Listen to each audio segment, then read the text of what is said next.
গল্প হৃদয়হীন, দ্য মাফিয়ার প্রেমগাথা, শারমিন আক্তার সুবর্ণা। ষষ্ঠ পর্ব। হাছিলের বলা কথায় ইয়াসিন অবাক হয়ে ভয় গুটিয়ে গিয়ে বলে, কেন? ইয়াসিনের ভয় মিশ্রিত প্রশ্নে হাছিল মুখে তির্যক হাসির রেখা টেনে ক্ষিপ্ত কণ্ঠে বলে ওঠে, তোর বাপ একটা খুনি, সেটা নিশ্চয়ই জানিস। আফটার অল তার অন্ধকার জগতের উত্তরাধিকার তুই। তোর বাপ যেমন চায় তাই থাকতো, আই ডোন্ট কেয়ার, কিন্তু এবার তোর বাপ অনেক বড় ভুল করে ফেলেছে। আমার শিকারকে নিজের শিকার করেছে, যার জন্য আমার বাংলাদেশে আসা তার কাছে পৌঁছানোর পূর্বেই তাকে মেরে ফেলেছে। কেন? কোন স্বার্থে? কি প্রয়োজনে তোর বাপ এই কাজটা করেছে সেটা বের করতেই তোর বাপকে এখানে নিয়ে আসা। এন্ড আম শিওর আমার এতদিনের সকল প্রশ্নোত্তর তোর বাপের কাছ থেকেই বের হবে, এন্ড অলসো এটা স্বীকার করতেই হয় তোর বাপ গভীর জলের মাছ। তাকে ধরাটা এত সহজ ছিল না। বাট সে বোধহয় ভুলে গেছে এবার সে কার সাথে পাঙ্গা নিয়েছে। হাছিলের বলা প্রতিটি বাক্য ইয়াসিন শ্রবণ করে সাফাই দেয়ার স্বরূপ তড়িৎ বেগে বলে ওঠে, ভাই এটা তো ভুল ইনফরমেশনও হতে পারে। আমার বাবা তো এখানে ছিলই না, তবে সে কি করে আপনার শিকারকে শিকার করবে? আর কেনই বা করবে? তার সাথে তো আপনার কোনো শত্রুতাও নেই। ইয়াসিনের প্রশ্নে সাব্বির নিজ অধরের কোণে বাঁকা হাসির রেখা ফুটিয়ে সম্মুখে এগিয়ে গিয়ে বলে ওঠে, তোর কি আমাদের কাঁচা খেলোয়াড় মনে হয় যে আমরা ভুল করব? ব্রাদার, তোর বাবা বিদেশে বসে কলকাঠি নাড়িয়েছে। এন্ড সবচেয়ে মোস্ট ইম্পর্টেন্ট ব্যাপার হলো তোর বাবা সবকিছু জেনেই ওই মহিলাকে মারিয়েছে। তোর বাবা খুব ভালো করেই জানতো হাছিল ওই মহিলার সাথে দেখা করতে যাবে। আর সেটা জেনেই সে এই মার্ডারটি খুবই পরিকল্পনার সহিত করেছে। তাহলে বলা চলে কিছু না কিছু শত্রুতা তো আছেই। সেটা হাছিলের দিক থেকে না থাকলেও তোর বাপের দিক থেকে 100 ভাগ আছে। সাব্বিরের বলা বাক্যের পৃষ্ঠে ইয়াসিন অবুঝের ন্যায় অভিনয় করে বলে ওঠে, আমার বাবা এরকমটা কেন করবে? ইয়াসিনের প্রশ্নে হাছিল গর্জে উঠে বলে, সেটা জানার জন্যই তো তোর বাপকে এখানে আনা। And you know what? রহস্যের উন্মোচন যখন হবে তখন তোর বাপকেও তোর কাছে পাঠিয়ে দিব। So everything is clear now, right? Let's begin our play. নিজ বাক্যে রীতি টেনে হাছিল নিজের হাতে থাকা ধারালো ছুরিটি ইয়াসিনের বক্ষের সহিত চেপে ধরে গর্জে উঠে বলে, তোর সাথে আমার কোনো দুশমনি ছিল না, যা ছিল তোর বাপের সাথে, বাট তোর কলিজায় বড্ড সাহসরে, তাই তো আমার রুহতে আঘাত হানিস, আমার পবিত্র নিষ্কলঙ্ক ফুলে দাগ লাগাতে চেয়েছিলি। আরে খুন তো আমি তোকে সেই কবেই করতাম, শুধু এই কারণগুলোর জন্য বেঁচেছিলি। কি ভেবেছিলি এই দাসাওয়ার আবরার হাছিলের বউয়ের পিছে মৌমাছির মতো ঘুরবি আর সে টেরও পাবে না? তুই কাল যেটা করেছিস সেটা করার সাহস পেতি না যদি আমার গর্দভ বউটা সব বলতো। কিন্তু আমার জনদরদি বউয়ের নিশ্চুপতার জন্য সবার সামনে তোকে কিছু করতেও পারিনি। ফলস্বরূপ এত দূর আগানোর সাহস পেয়েছিস। তাহলে বল কি করে তোকে ক্ষমা করি? কথাগুলো বলে ছুরিটি ইয়াসিনের বক্ষে এমন ভাবে চেপে ধরে যেন বক্ষ পিঞ্জরটি ছিন্ন বিচ্ছিন্ন করে দেয়ার মনোভাব। ব্যথার যন্ত্রণায় ইয়াসিন চিৎকার দিয়ে উঠলেও হাছিলের মুখমণ্ডলে কোনো পরিবর্তন পরিলক্ষিত হয় না, বরং হাছিল ফের ইয়াসিনের মুখ চেপে ধরে চিৎকার দিয়ে বলে উঠে, তোর এই মুখ দিয়ে ছুঁয়েছিলি ওকে তাই না? তোর এই মুখ আমি রাখবো না। বলেই হাছিল ইয়াসিনের মুখ বরাবর ছুরি নিতেই ইয়াসিন চিৎকার করে নিজ খোলস হতে বেরিয়ে বলে ওঠে, ভাই আপনি আমাকে মেরে ফেললে আমার বাবা ঠিকই সব জেনে যাবে, তখন আপনি কিছুই জানতে পারবেন না, তাই বলছি আপনি আমাকে ছেড়ে দিন। আমি আপনার সাহায্য করতে পারবো এই রহস্য উন্মোচনে। ইয়াসিনের বলা বাক্যে হাছিল উচ্চ শব্দে হেসে উঠে বলে, তোর কেন মনে হলো তোর মতো চুনোপুটির সাহায্য নিব? কথাগুলো বলে ইয়াসিনের কর্ণ বরাবর মুখ নিয়ে হিসহেসিয়ে বলে, ওহ, এন্ড ডোন্ট ওয়ারি, তোর মৃত্যুর খবর একটা কাক পক্ষীও জানবে না। I promise that to you. হাছিলের বাক্য শেষ হতেই ইয়াসিন বুঝে যায় আজ তার নিস্তার নেই, তাই নিজেকে বাঁচাতে সে বলে ওঠে এক অনাকাঙ্ক্ষিত বাক্য, আপনি যদি আমাকে ছেড়ে দিন তবে আমিও আপনাকে বলে দিব আপনার মা কোথায় আছে। আপনি তো আপনার মায়ের খোঁজ করছেন তাই না? আমি দিব সেই খোঁজ, আপনি শুধু আমায় ছেড়ে দিন প্লিজ। ইয়াসিনের বলা কথায় সাব্বির ভ্রুকুটি করে হাছিলের পানে তাকাতেই পরিলক্ষিত হয় হাছিলের শান্ত মুখাবয়ব। হাছিল শান্ত ভঙ্গিতে ইয়াসিনের পানে তাকিয়ে বলে, তোকে তো আমি ছাড়ব না। হ্যাঁ, তবে যদি বলিস ওই মহিলা কোথায় আছে তবে তোকে কম যন্ত্রণা দিয়ে মারব, আই প্রমিস। হাছিলের শান্ত ভঙ্গিতে বলা ভয়ঙ্কর বাক্যে ইয়াসিন আরো ভীতুগ্রস্ত হয়ে বলে, না, আমাকে না ছাড়লে আমিও বলবো না। হাছিল আকস্মাৎ উচ্চ স্বরে হেসে বলে ওঠে, বলবি তুই, সব বলবি। কথাগুলো বলে হাছিল তার লোকদের উদ্দেশ্যে বলে ওঠে, ওকে এমন উত্তম মাধ্যম দে যেন সহ্য করতে না পেরে গড়গড়িয়ে সব বলে দেওয়ার জন্য প্রস্তুত হয়ে যায়। কথাগুলো বলেই হাছিল চলে যায় সেখান থেকে। সাব্বিরও হাছিলের পিছু পিছু বেরিয়ে তাকে উদ্দেশ্যে করে প্রশ্ন করে, হাছিল, তোর কি মনে হয় ও সত্যি কথা বলছে? ও সত্যিই জানে তোর মায়ের খোঁজ? যদি ও নিজেকে বাঁচাতে মিথ্যা কথা বলে তখন? আমি জানি ওর বাবার সাথে তোর মায়ের একটা সংযোগ পাওয়া গেছে। কিন্তু ভুলে যাস না, আমরা শহীদের সম্পর্কে যতটুকু তথ্য পেয়েছি তাতে এটা নিশ্চিত যে সে তার কোনো কুকর্ম বা সুকর্ম কোনো ব্যাপারেই কারো সাথে শেয়ার করে না, তার প্রতিটি কর্ম সংগঠিত হয় গোপনে। তাহলে তার ছেলে কি করে জানবে? সাব্বিরের প্রশ্নে হাছিল মুখে তির্যক হাসির রেখা টেনে বলে ওঠে, ও সত্যিই জানে সাব্বির, তুই খুব ভালো করেই জানিস আমি মানুষের মুখের ভাব ভঙ্গিমাতেই বলে দিতে পারি কে সত্যি বলছে আর কে মিথ্যা। জাদুয়ার দিনটি যেন একটি গুমোট, ভারাক্রান্ত অধ্যায় হয়ে দাঁড়িয়েছে। সকাল থেকে রাত প্রতিটি ক্ষণ তার জন্য এক অপূরণীয় অপেক্ষার মতো। হাছিলের অনুপস্থিতি তাকে তিল তিল করে গিলে ফেলছে। অজানা এক অপরাধবোধ এবং হৃদয়ের গভীরে জমাট বাঁধা একটি বিষণ্ণতা তাকে ক্রমাগত তাড়িয়ে বেড়াচ্ছে। কেন জানি হাছিলের সঙ্গে যোগাযোগের অনুপস্থিতি, তার কঠোরতা আর দূরত্ব জাদুয়ার মনে এক ভয়ানক শূন্যতা সৃষ্টি করেছে। দেহের ক্লান্তি আর ক্ষতকে উপেক্ষা করে সে সারাদিনে অস্থিরতা নিয়ে কাটিয়ে দিল। তবে দিনের আলো যখন ধীরে ধীরে অস্তমিত হয়ে পৃথিবীকে আঁধারে মুড়িয়ে দিল, তখনও হাছিলের দেখা মেলেনি। আকাশের তারা আর দূর হতে শোনা মৃদু রজনীর সুর, সব যেন তার বিরহকে আরো তীব্র করে তুলল। রাতের নিস্তব্ধতায় তার হৃদয় তপ্ত বালির মতো জ্বলছিল, আর তার চোখ দুটো দরজার দিকে নিবন্ধ ছিল, যেন কোনো মুহূর্তে হাছিল ফিরে আসবে। কিন্তু প্রতিটি মুহূর্তই যেন তার বিশ্বাসকে ধূলিসাৎ করে দিয়ে আরো গভীর হতাশায় ডুবিয়ে দিল। অবশেষে ক্লান্ত হৃদয় আর অশান্ত চিন্তাগ্রস্ত মন নিয়ে সে কখন ঘুমিয়ে পড়েছে তা সে নিজেও জানে না। ভোরবেলা দূর মসজিদ থেকে ভেসে আসা সুমধুর আজানের সুর তার কর্ণে আঘাত হানল। সেই সুর যেন তার অস্থির হৃদয়ের গভীরতা স্পর্শ করে তাকে জাগিয়ে তুলল। সে তড়িঘড়ি উঠে বসল, চোখ মেলে চারপাশে তাকালো। তার চোখ যেন উন্মাদের মতো ঘরের প্রতিটি কোণে ছুটে বেড়াচ্ছিল, সেই এক কাঙ্ক্ষিত মুক্তির সন্ধানে। কিন্তু সেই চিরচেনা অবয়ব যখন দেখতে পেল না, তখন তার বুকের গভীরে যেন এক পাহাড় চাপা পড়ল। কষ্টের ভারে তার গলা আটকে এল। তার চোখে এক অব্যক্ত কান্নার ঢেউ জমতে লাগল। এক মুহূর্তের জন্য নিজেকে ধাতস্থ করার চেষ্টা করল সে। তারপর নিজেকে সান্ত্বনা দিতে ওয়াশরুমে গিয়ে মুখ ধুল। ঠান্ডা পানির স্পর্শ তার শরীরে শিহরণ জাগালেও মনকে একবিন্দু শান্ত করতে পারল না। ফ্রেশ হয়ে নামাজের জন্য কিবলার দিকে মুখ করে বসল। সিজদায় গিয়ে নিজের সমস্ত কষ্ট, যন্ত্রণা আর উদ্বেগ পরম করুণাময়ের কাছে সমর্পণ করল। চোখ বেয়ে নেমে আসা অশ্রুতে তার সিজদার স্থান ভিজে উঠল। সালাত শেষে কোরআন তেলাওয়াত করে তার হৃদয়কে শান্ত করার ব্যর্থ চেষ্টা করল। কিন্তু অস্থির মনের বোঝা যেন আরো ভারী হয়ে উঠল। অবশেষে তার অসহায়তা তাকে ঘর ছেড়ে বেরিয়ে যেতে বাধ্য করল।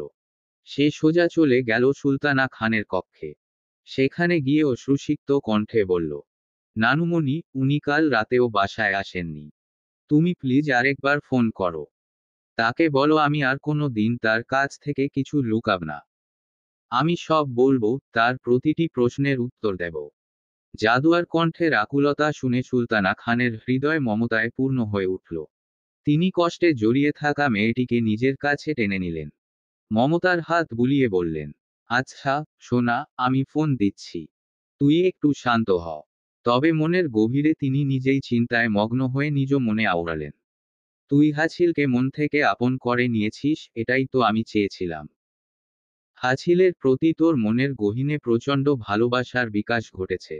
আজ আমি খুশি, খুব খুশি তোর এই পরিবর্তনে। আল্লাহ তোদের সুখে রাখুক, একসাথে রাখুক এই দোয়াই করি। সুলতানা খানের চিন্তার মাঝে জাদুয়া চোখে অস্থিরতার ছাপ নিয়ে আবার বলল, নানুমণি, তুমি এখনই ফোন দাও। প্লিজ দেখো উনি ঠিক আছেন কিনা। সুলতানা খান অগত্যা হাছিলের নম্বরে কল দিলেন। কিন্তু সেই একই বার্তা সংযোগ দেওয়া সম্ভব নয়, বাণীটি তার কান পর্যন্ত পৌঁছালো। এই যান্ত্রিক বার্তা যেন জাদুয়ার ভাঙা হৃদয়ে আরও একটি আঘাত হানল। তার চোখ থেকে অনবরত অশ্রু ঝরতে শুরু করল। সুলতানা খান তাকে শান্ত করার জন্য বললেন, সোনা, তুই একটু ধৈর্য ধর। আমি এখনই সাব্বিরের কাছে ফোন দিয়ে খোঁজ নিচ্ছি। জাদুয়া কিছুটা স্থির হয়ে দাঁড়িয়ে থাকল।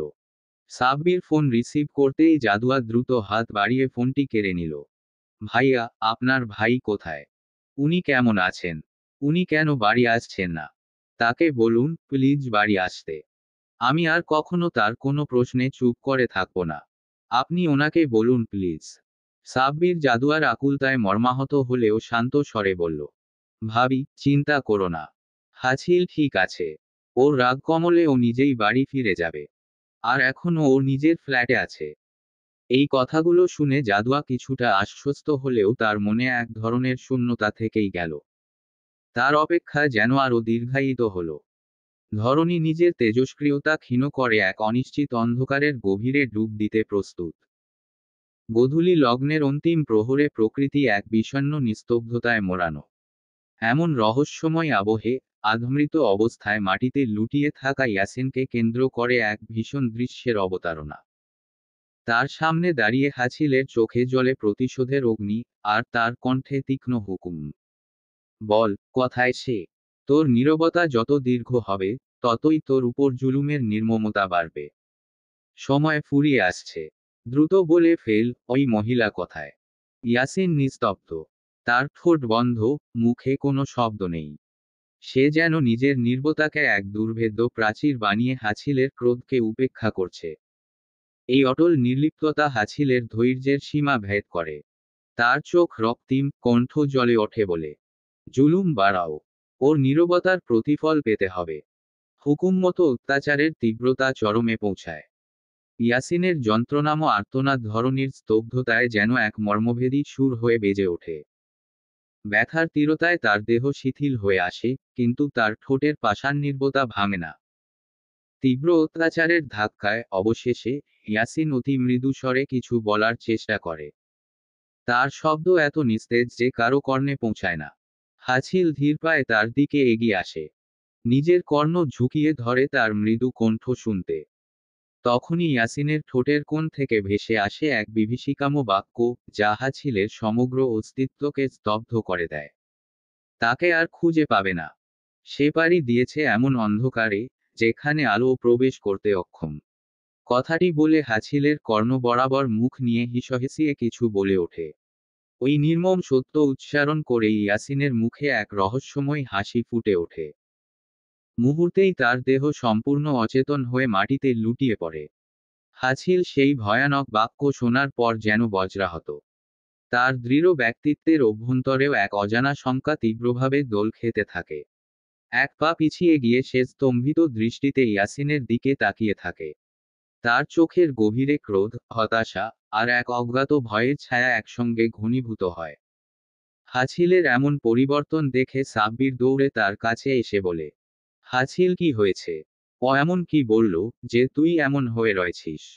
কিন্তু হাছিল কোনো উত্তর দিতে পারে না। তার কর্ণে এখনো প্রতিধ্বনিত হচ্ছে ইয়াসিনের সেই বিভীষিকাম বাক্য। যেন এই বাক্য তার চারপাশের সমস্ত আলো নিভিয়ে দিয়ে তাকে এক গভীর অন্ধকারে তলিয়ে নিয়েছে। সাব্বিরের করা ফের প্রশ্নে হাছিল বলে ওঠে, ও এই সব কি বলছে সাব্বির? আমি বিশ্বাস করি না ওর কথা। আমি বিশ্বাস করি না। বলেই হাছিল ক্ষিপ্ত পায়ে ইয়াসিনের নিকট এগিয়ে গিয়ে তার জ্ঞান শূন্য হয়ে থাকা শরীর মাটি থেকে তুলে অনবরত আঘাত করতে করতে বলে, তুই মিথ্যা বলছিস, আমি বিশ্বাস করি না তোর কথা। তুই মিথ্যা কেন বলছিস? সত্যি কথা বল বলছি, কুকুরের বাচ্চা। বল ওই মহিলা কই আছে, বল বলছি। বল। আমি বিশ্বাস করি না যে সে 12 বছর আগেই মারা গেছে। আমি বিশ্বাস করি না তোর কথা, যাকে আমি এত বছর ধরে ঘৃণা করে আসছি। তুই বলতে চাস সে ঠিক তত বছর আগেই মারা গেছে? কিরে জানোয়ারে বাচ্চা, তুই চুপ করে আছিস কেন বল? হাছিলের গর্জে বলে ওঠা বাক্যে সাব্বির হতভম্ব হয়ে রয়। সে যে নিজেই বিশ্বাস করতে পারছে না এই মাত্র হাছিলের মুখ হতে শোনা বাক্য। তবুও নিজেকে ধাতস্থ করে হাছিলের নিকট এগিয়ে গিয়ে তাকে থামানোর চেষ্টা করে বলে, হাছিল আর আঘাত করলে ও মারা যাবে। ও যা বলেছে তা সত্য নাকি মিথ্যা তা তো অন্তত যাচাই করতে হবে, নিজেকে একটু সামলা। সাব্বিরের বলা বাক্যে হাছিল তার পানে ক্ষিপ্ত দৃষ্টিতে তাকিয়ে কোনো কথা না বলে বেরিয়ে যায় সেখান হতে। সাব্বির ও হাছিলের পিছু পিছু পদযুগল বাড়াতেই হাছিল ক্ষিপ্ত হয়ে বলে ওঠে, খবরদার সাব্বির, আজ তুই আমার সাথে এক কদমও বাড়াবি না। আমি একটু একা থাকতে চাই, for the God's sake please leave me alone. হাছিলের বলা বাক্যে সাব্বির নিজ পদযুগল থামিয়ে তাকিয়ে থাকে তার যাওয়ার পানে। রাতের আকাশে মেঘ জমে গেছে, যেন প্রকৃতি নিজেই হাছিলের মনের ভার বহন করছে। রাস্তার বাতিগুলো তার চোখে ঝাপসা হয়ে আসে, গাড়ির গতি উন্মত্তের মতো ছুটে চলেছে শূন্যে। স্টিয়ারিংয়ে তার হাত কাঁপছে, কিন্তু তার চোখে দৃশ্যমান এক গভীর শূন্যতা। তার ভেতরের প্রতিটি রগ টান টান হয়ে আছে, হৃদয়ে এক অদ্ভুত রক্তক্ষরণ চলছে। আজকের সন্ধ্যা যেন তার জীবনের সমস্ত ভার তুলে এনে বুকের ওপরে রেখে দিয়েছে। 12 বছরের অভিমান, ঘৃণা আর ক্রোধ, যা তাকে এতদিন এক অদৃশ্য আগুনে পুড়িয়েছে, সেগুলো আজ এক নিমিষে তার নিজের অস্তিত্বকেই ধ্বংস করে দিয়েছে। সব মিথ্যে। এত বছর ধরে যা বিশ্বাস করেছি, যা ভেবেছি, সব মিথ্যে। তার মনে প্রশ্ন উঠে আসে, কিন্তু কোনো উত্তর নেই। তার বুকের গভীরে জমে থাকা ক্রোধ আজ ভেঙে পড়ছে এক নিষ্ঠুর বাস্তবতার আঘাতে। গাড়ির গতি আরও বাড়ে, যেন এই উন্মত্ত দৌড় তাকে সমস্ত কষ্ট থেকে মুক্তি দেবে। কিন্তু কিছুই পাল্টায় না। একসময় সে গাড়ি থামায় এক নির্জন প্রান্তরে। বাতাস এখানে ভারী, চারপাশে নিস্তব্ধতা। মাটির ওপরে হাঁটু গেড়ে বসে হাছিল নিজের মাথা ধরে ফেলে। তার হৃদয়ের মধ্যে জমে থাকা কষ্টগুলো যেন আজ একসঙ্গে ফেটে পড়ছে। তার স্মৃতির গভীর থেকে উঠে আসে কিছু ছায়া।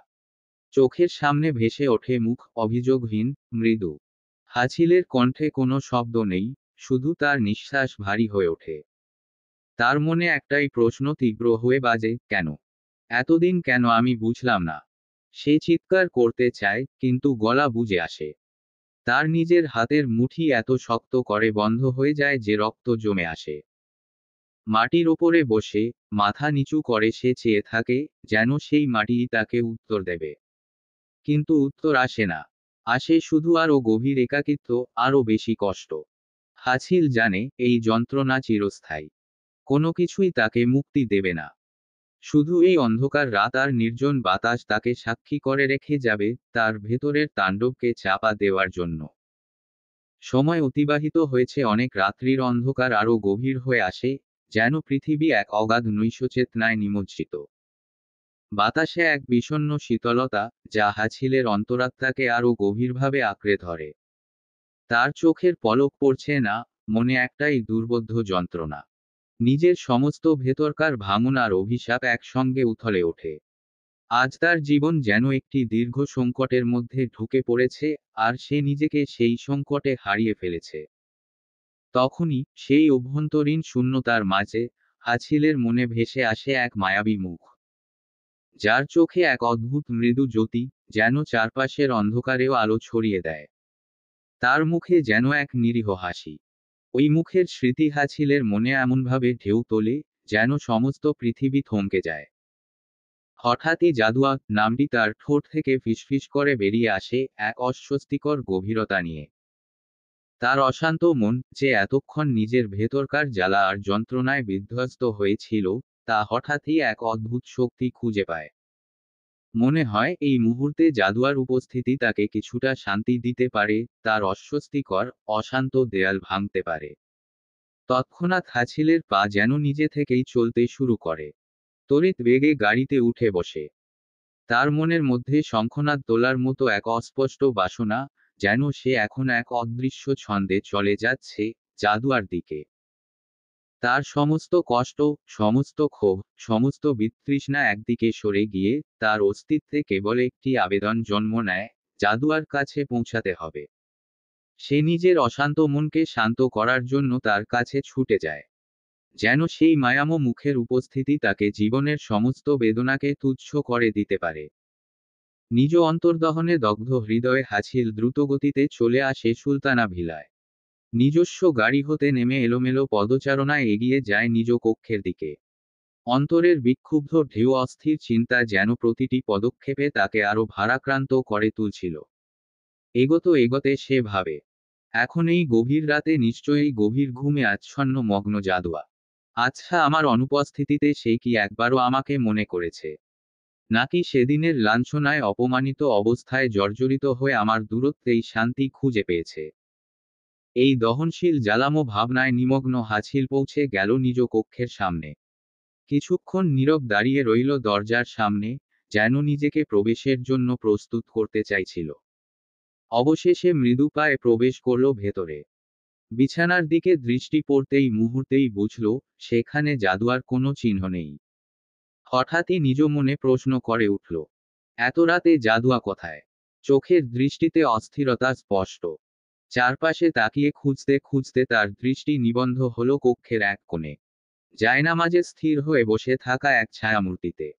তার ক্ষীণ দেহখানি পাতলা শরীর মাঝে মাঝে কেঁপে উঠছে। হাছিল নীরবে তার দিকে এগিয়ে গেল। জাদুয়ার হাতের মুঠোয় আঁকড়ে ধরা একটি ছবি তার দৃষ্টিগোচর দৃষ্টির মধ্যে হলো। হাছিল নিঃশব্দে চুপচাপ তার নিকট পৌঁছল। সেখানে দাঁড়িয়ে সে স্পষ্ট দেখতে পেল পুরনো ছবিতে এক নারী এবং এক পুরুষের মুখাবয়ব চেহারা। নারীটি তার পরিচিত, জাদুয়ার মা অর্থাৎ তার ফুপ্পি। তবে পুরুষটি নিশ্চয়ই তার বাবা। ছবিটির দিকে এক দৃষ্টে তাকিয়ে থাকতে থাকতেই জাদুয়ার কণ্ঠ ভেসে এলো তার কর্ণে কানে। গভীর যন্ত্রণায় আচ্ছন্ন সেই কণ্ঠস্বর যেন হাছিলের বুকে পাথরচাপা কষ্টের ভার সৃষ্টি করল। জাদুয়া ক্রন্দনরত কাঁদতে থাকা অবস্থায় বলে, মা বাবা, আমি একদম ভালো মেয়ে নই, তাই তো সবাই আমার ওপর রাগ করে আমার থেকে দূরে চলে যায়। ঠিক যেমন তোমরাও আমার থেকে চলে গেছো। আমি সত্যিই খুব খারাপ, তাই না? জাদুয়ার এই মর্মান্তিক কষ্টকর কথাগুলো যেন হাছিলের হৃদয়ে শত বেদনাবিদ্ধ তীর নিক্ষেপ করল। তার অন্তর্জুড়ে এক অসহ্য ব্যথার স্রোত বইতে শুরু করল। তবে সে কোনো শব্দ করল না। নিজ যন্ত্রণার ভার নিয়ে নীরবে ফিরে গেল নিজের বিছানায়। কিছুক্ষণ পর জাদুয়া নিজেকে সামলে জায়নামাজ গুছিয়ে পেছনে ফিরল। হঠাৎই তার চোখে পড়ল হাছিলের চেহারা। এলোমেলো ভঙ্গিমায়, গভীর বিষণ্ণতা দুঃখ নিয়ে হাছিল বসে আছে। জাদুয়া থমকে দাঁড়ালো। চোখে উদ্বেগের ছায়া, চিন্তার চিহ্ন।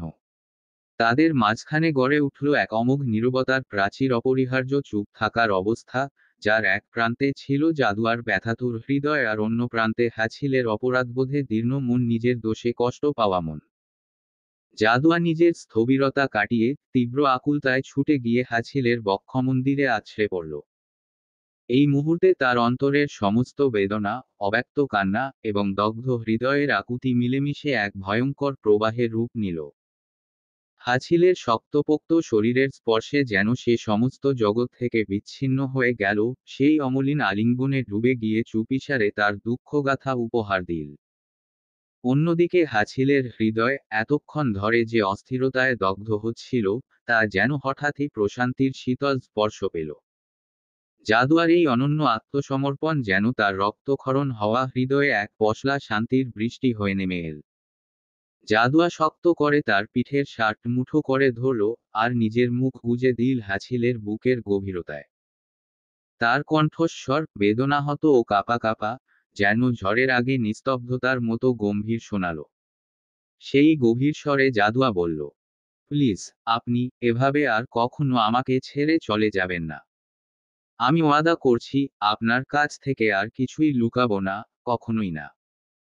তার কণ্ঠে এতটা নিবেদন, এতটা ব্যথা, যেন প্রকৃতি থমকে গেল সেই আকুতির কাছে। জাদুয়া ধীরে ধীরে মুখ তুলল, তার চোখ ভেজা অশ্রুসিক্ত, যেন একটি গভীর জলাশয়ের তরঙ্গহীন জলের মতো স্ফটিক স্বচ্ছ। হাছিলের গভীর তীক্ষ্ণ দৃষ্টির দিকে তাকিয়ে সে কাঁপা কণ্ঠে বলে উঠল, বিশ্বাস করুন, আমি আপনার জন্য অপবিত্র নই। ওই ইয়াসিন।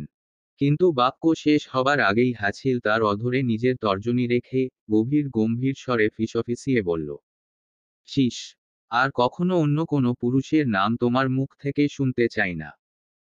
হাছিলের কণ্ঠস্বর যেন বজ্রের মতো আঘাত হানল জাদুয়ার মনের গভীরে। তার বুকের ভেতর থেকে এক অজানা অনুভূতির ঢেউ উঠল।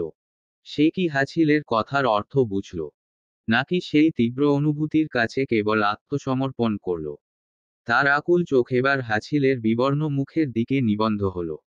চিন্তিত ও শঙ্কিত হয়ে তার ছোট্ট দুটি হাত দিয়ে হাছিলের মুখ দুপাশ থেকে আলতো করে ধরে পৃথিবীর সমস্ত কষ্ট মুছে দিতে চাওয়ার মনোভাব নিয়ে প্রশ্ন করে, আপনাকে এমন ক্লান্ত আর বিবর্ণ দেখাচ্ছে কেন?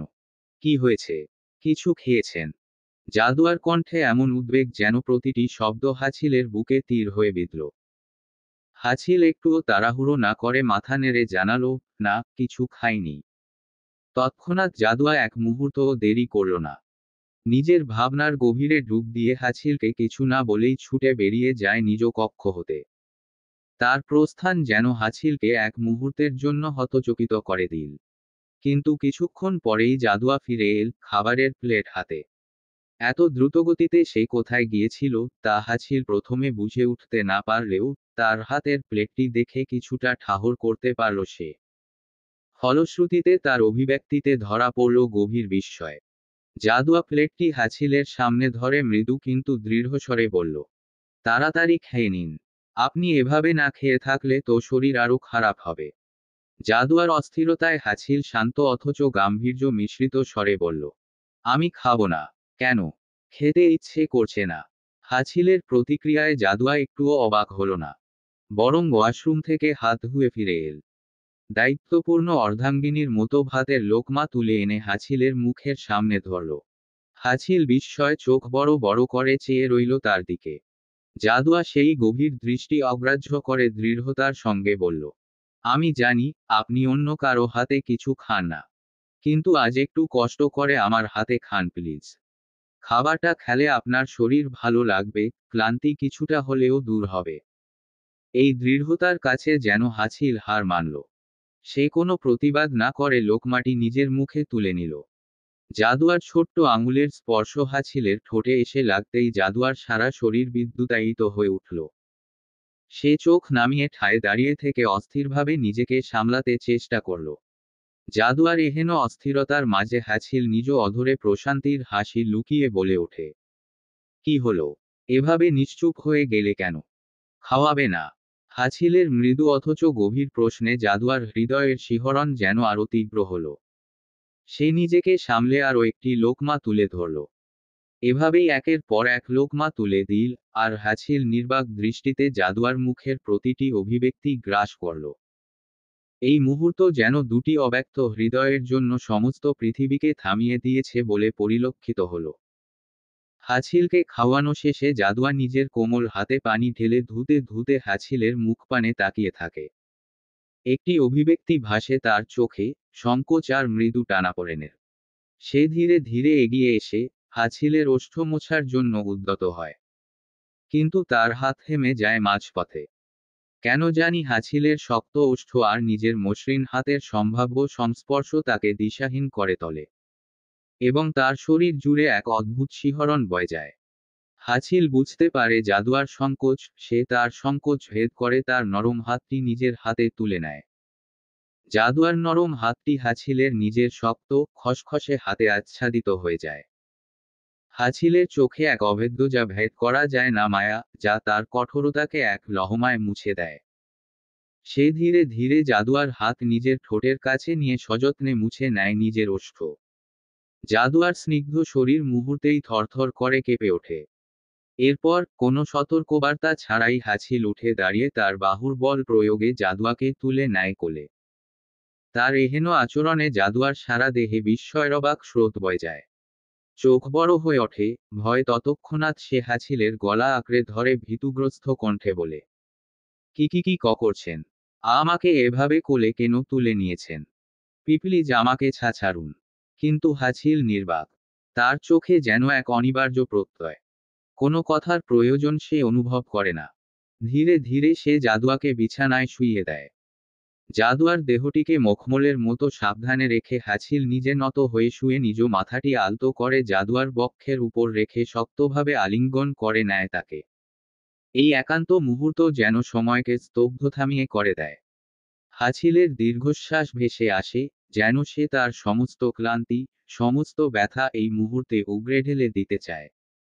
জাদুয়ার বুকের ধুকপুকানি যেন থেমে থেমে তার মস্তিষ্কে প্রতিধ্বনি তোলে। ছটফট করতে থাকা জাদুয়া থমকে যায়।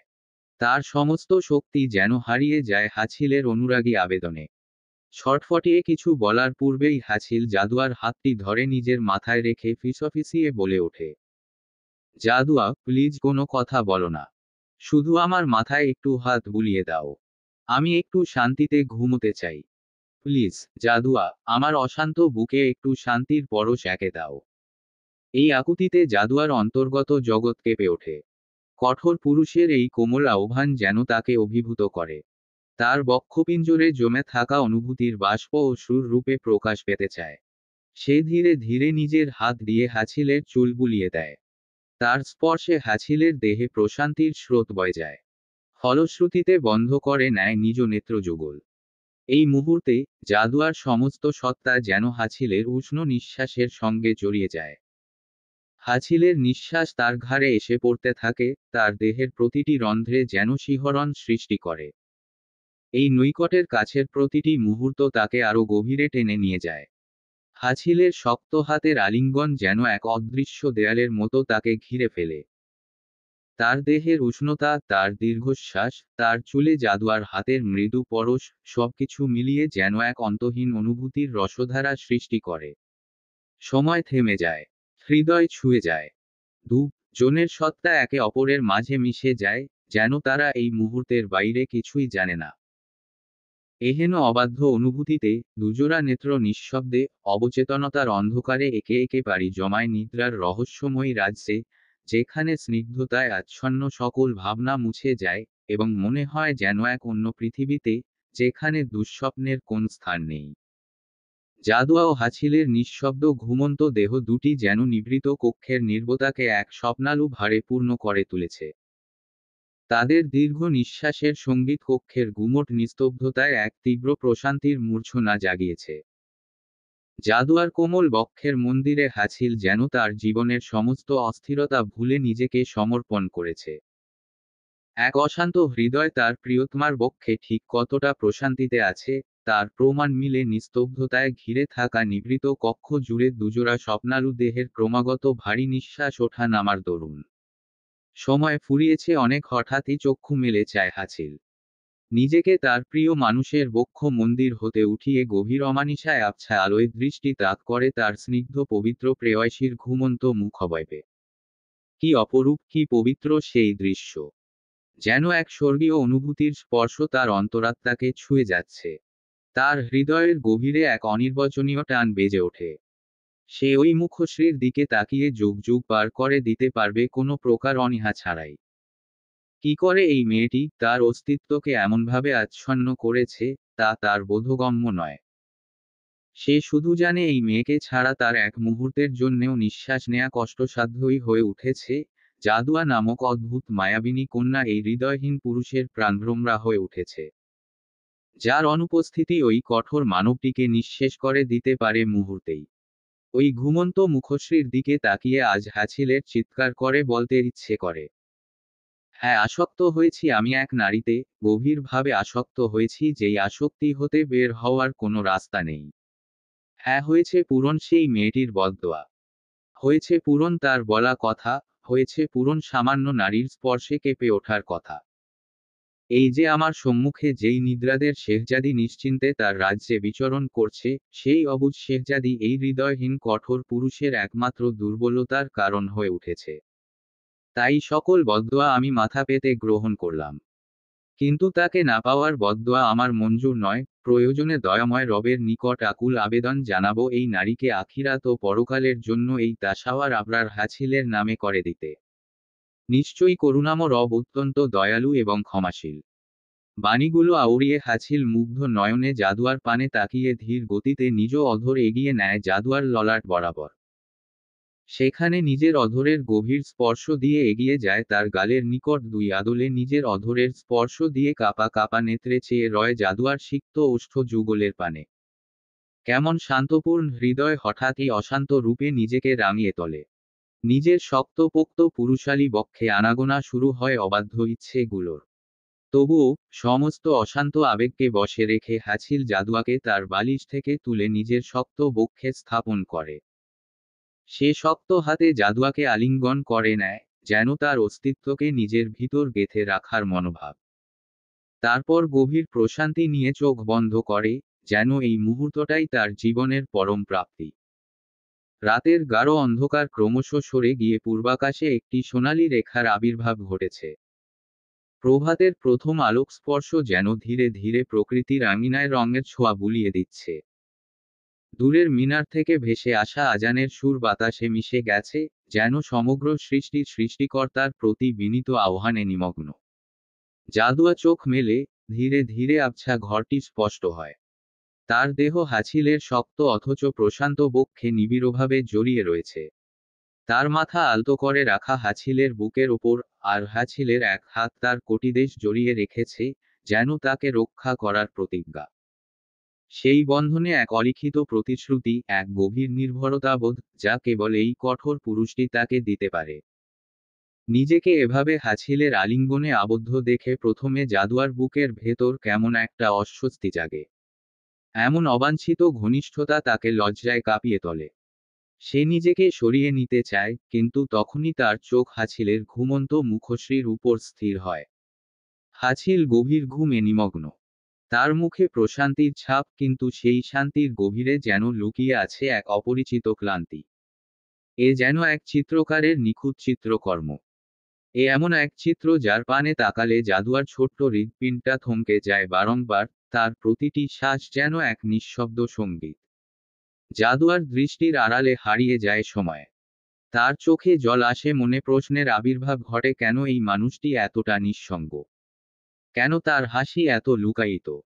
হাছিলের পানে তাকিয়ে জাদুয়ার মনে হয়, এই মানুষটি তার সমস্ত অস্তিত্বকে ঘিরে রেখেছে। জাদুয়া উপলব্ধি করেছে নিজের পরিবর্তন, এই একদিনের দূরত্বেই যেন তার হৃদয়ের সমস্ত দ্বিধা ভেঙে গেছে। যে মানুষটি এতদিন শুধুই তার স্বামী ছিল, সেই কঠোর, সংযত পুরুষটি এখন তার জীবনের প্রিয়তম হয়ে উঠেছে।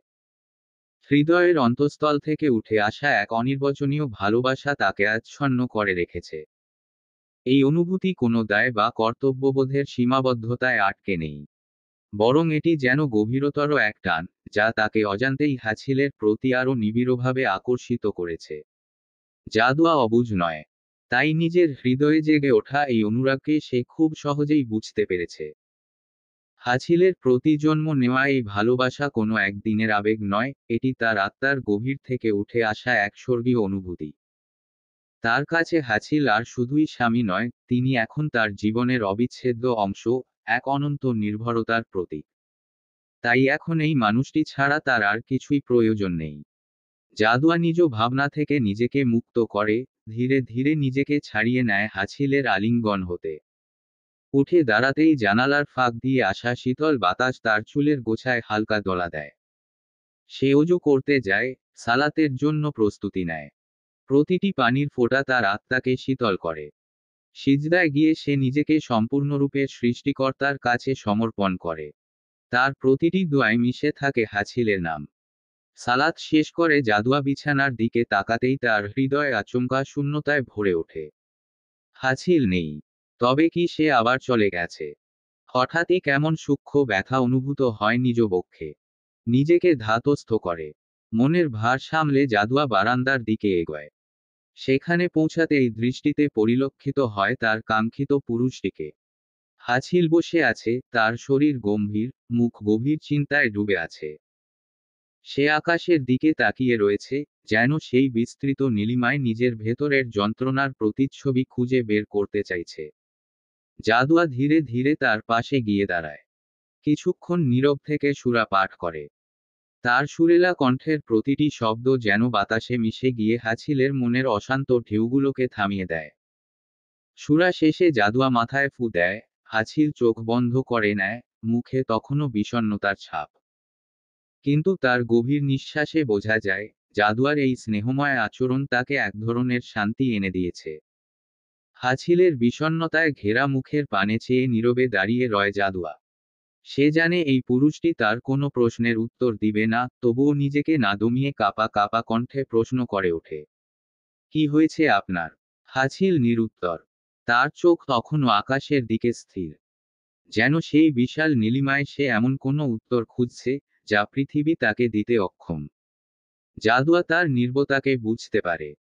হাছিলের মনের অগোচর কষ্ট তার হৃদয়কে ব্যথিত করে, তবুও সে কিছু বলে না। শুধু নিজের সমস্ত স্নেহ ও ভালোবাসায় হাছিলের পাশে বসে থাকে। ভোরের আলো ক্রমে বাড়ছে। বারান্দায় হালকা রোদ এসে পড়েছে। কোনো প্রকার বাক্য ছাড়া তারা দুজনেই বসে থাকে। সময়ের গতি তাদের স্পর্শ করে না। যেন পৃথিবীর সমস্ত ব্যস্ততা থেকে দূরে, তারা দুজন এক সুরম্য প্রভাতের সাক্ষী হয়ে রয়ে যায়। অতিবাহিত নিশ্চুপতার বেড়াজাল হতে বেরিয়ে হাছিল ডেকে ওঠে। জাদুয়া! হায়! এ কেমন আবেগময় ডাক! বক্ষপিঞ্জরটা যে কেঁপে উঠল শর্ষি কন্যার এহেন আবেগময় নামের সম্বোধনে। কম্পিত বক্ষপিঞ্জরে দীর্ঘশ্বাস টেনে কাঁপা কাঁপা কণ্ঠে জাদুয়া বলে ওঠে। হুম। হাছিল ফের নিশ্চুপ। সে কি জানে এক শর্ষি কন্যা চাতক পাখির ন্যায় নিজ দৃষ্টি যুগল তাক করে আছে ওই তিক্ত ভাষী পুরুষটির জবান হতে কিছু শোনার আশায়। জাদুয়ার এহেন অব্যক্ত ভাষাটুকু বুঝল বোধ হয়, তাই তো আকাশের পানে চেয়ে বিষণ্ণ মুখে হাছিল বলে ওঠে। কখনো যদি জানতে পারো আমি নিজের অজান্তেই অনেক বড় একটা ভুল করে ফেলেছি, তবে কি ছেড়ে যাবে আমায়? বলেই হাছিল ফের নিশ্চুপ হয়ে রয়। হাছিলের বলা কথার মর্মার্থ জাদুয়ার ছোট্ট মস্তিষ্ক ঠিক ঠাহর করতে পারল না। সে অবুঝের ন্যায় চেয়ে রয় হাছিলের পানে। তখনই হাছিল জাদুয়ার পানে চেয়ে গম্ভীর গলায় নিজ মুখে তির্যক হাসি ফুটিয়ে বলে ওঠে। ছেড়ে যাওয়ার কথা কখনো চিন্তাও করো না। মনে রেখো, তুমি যদি আমার থেকে কখনো এক পা পিছিয়ে নাও, তবে আমি 10 পা এগিয়ে তোমায় নিজের বন্দিনী করে নিব। এ জন্মে আমার থেকে মুক্তি নেই তোমার, অবুঝ শেহজাদি। কথাগুলো বলেই হাছিল বারান্দা থেকে রওনা হয় নিজ কক্ষের উদ্দেশ্যে। হাছিলের বলা কথাগুলো জাদুয়ার নিকট ধমকি মনে হলো নাকি অন্য কিছু কে জানে। তবে সে নিজ মনে সাহস জুগিয়ে হাছিলকে প্রশ্ন করে ওঠে। ভালোবাসেন আমায়? প্রশ্নটি করেই জাদিয়া ভয় নতজানু হয়ে দাঁড়িয়ে রয়। হাছিল নিজ পদযুগল থামিয়ে বলে ওঠে। না। বলেই পদযুগলের পরিচালনায় চলে যায় নিজ কক্ষে। কিন্তু অবুঝ বোকা মেয়েটি হাছিলের প্রত্যুত্তরে ভঙ্গুর হৃদয়ে ছলছল নেত্রযুগলে ঠায় দাঁড়িয়ে রয় সেখানটাতেই। হাছিলের এহেন প্রত্যুত্তর জাদুয়ার ছোট্ট মনকুঠরিতে আঘাত হানে তীব্রভাবে। মুহূর্তেই অভিমানের ভারে ভাঙা ক্রন্দনরত কণ্ঠে বিড়বিড়িয়ে বলে ওঠে। ভালোই যখন বাসেন না তবে কেন আমার সাথে ওসব করেন? নিষ্ঠুর পাষাণ লোক, সাথে এখন চরিত্রেও সমস্যা যুক্ত। বাকি কথা বলার পূর্বেই হাছিল জাদুয়াকে ডেকে ওঠে। এতক্ষণ যাবৎ যার উপর অভিমান করে ছিল তার একটি ডাকেই নিজের অভিমান ভেঙে ছুটে যায় নিজ কক্ষে। জাদুয়াকে দেখেই হাছিল বলে ওঠে। আজ রুম থেকে এক মুহূর্তের জন্যও বের হবে না। হাছিলের বলা কথা জাদুয়া আদৌ শুনতে পেল কিনা কে জানে, তবে তার কথার পৃষ্ঠে চিন্তিত হয়ে বলে ওঠে। আপনি আবার কোথায় যাচ্ছেন? বাসায় ফিরবেন কখন? জাদুয়ার বেকুলতা দেখে হাছিল বলে ওঠে। খুব শীঘ্রই, তবে আমি যা বলেছি তা যেন মনে থাকে, এখান থেকে এক পাও বের হবে না। ক্ষুধা লাগলে ফ্রিজে যা রাখা আছে তা খেয়ে নিবে। মনে থাকবে।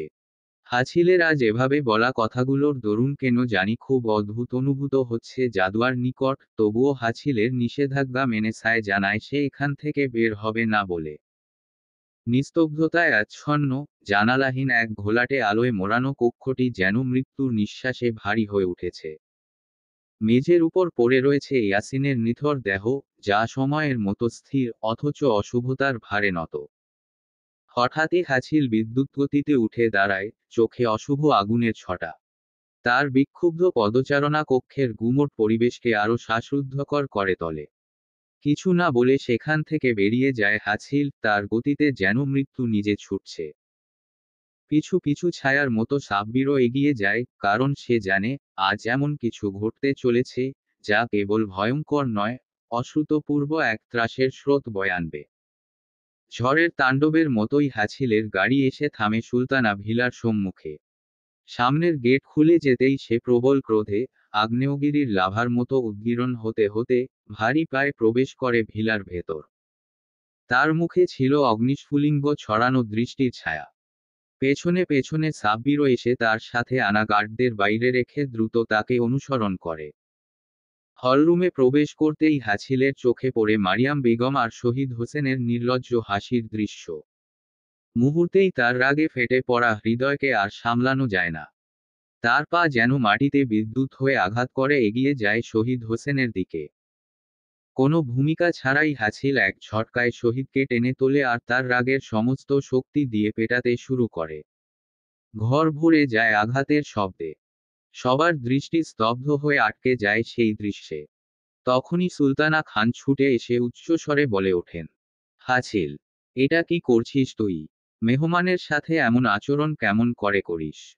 কিন্তু হাছিল তার কথায় কোনো প্রকার সাড়া দেয় না। তার ক্রোধ যেন এক পাগলা নদীর মতো বাঁধ ভেঙে উপচে পড়ছে।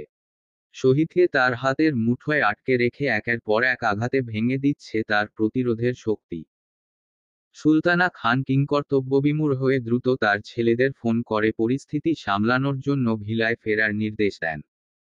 এদিকে মারিয়াম বেগম বারবার চিৎকার করে হাছিলকে থামানোর অনুরোধ করে। হাছিল, দয়া করে আমার ভাইকে ছেড়ে দাও। কিন্তু সে কথা হাছিলের কর্ণে পৌঁছায় না। বরং তার দৃষ্টি হঠাৎই ঘুরে যায় মারিয়ামের দিকে। হাছিলের ক্রোধ যেন দ্বিগুণ বেড়ে ওঠে। মারিয়ামের দিকে ধেয়ে গিয়ে সে এক তীব্র চর বসিয়ে দেয়। মারিয়াম চেতনা হারিয়ে ফ্লোরে লুটিয়ে পড়ে। এই ভয়ঙ্কর দৃশ্য দেখে দ্রুত আয়েশা বেগম ছুটে আসেন। তিনি মারিয়ামকে আগলে ধরে কাপা গলায় অনুরোধ করেন, হাছিল, থামো। কি করছো এসব? কিন্তু আজ যেন হাছিলের কর্ণে কোনো শব্দই পৌঁছাতে সক্ষম হচ্ছে না। তার ক্রোধের স্রোত কারো কোনো কথা শুনতে দিচ্ছে না। ভিলার বাতাসে আতঙ্কের সুর বাজে, আর সেই সুরে মিশে থাকে এক ভয়ঙ্কর ঘটনার সূচনার পূর্বাভাস। যারা তার আপনজনদের উপর এরূপ আচরণ দেখে হাছিলকে ধরে কিছু বলতে যাবে তখনই হাছিল গর্জে উঠে সাব্বিরের পানে চেয়ে বলে ওঠে, সাব্বির, এই নমুনাকে এক্ষুনি আমার সামনে থেকে সরা, আর তা না হলে আমার হাতের রিভলভারের প্রতিটি বুলেট ওর মাথায় ঢুকবে। হাছিলের এহেন গর্জনে যারা ভয়ে এক কোনায় গিয়ে দাঁড়িয়ে পড়ে। তখনই হাছিল নিজের হাতের রিভলভার শহীদ হোসেনের দিকে তাক করে, যেন তার সমস্ত ক্রোধ ধাতব অস্ত্রের মধ্য দিয়ে উগরে উঠছে। শহীদ একধারে নিথর দাঁড়িয়ে, তার চোখে আতঙ্ক, শরীর থেকে যেন প্রাণপাখি উড়ে যাচ্ছে। চারপাশে নিস্তব্ধ, সুলতানা ভিলার বাতাস ভারী হয়ে উঠেছে। ঠিক তখনই সাহিল খান আর রেদওয়ান খান এগিয়ে এসে দৃঢ় কণ্ঠে বলে ওঠেন, এনাফ ইজ এনাফ হাছিল। কি ভেবেছ কি নিজেকে?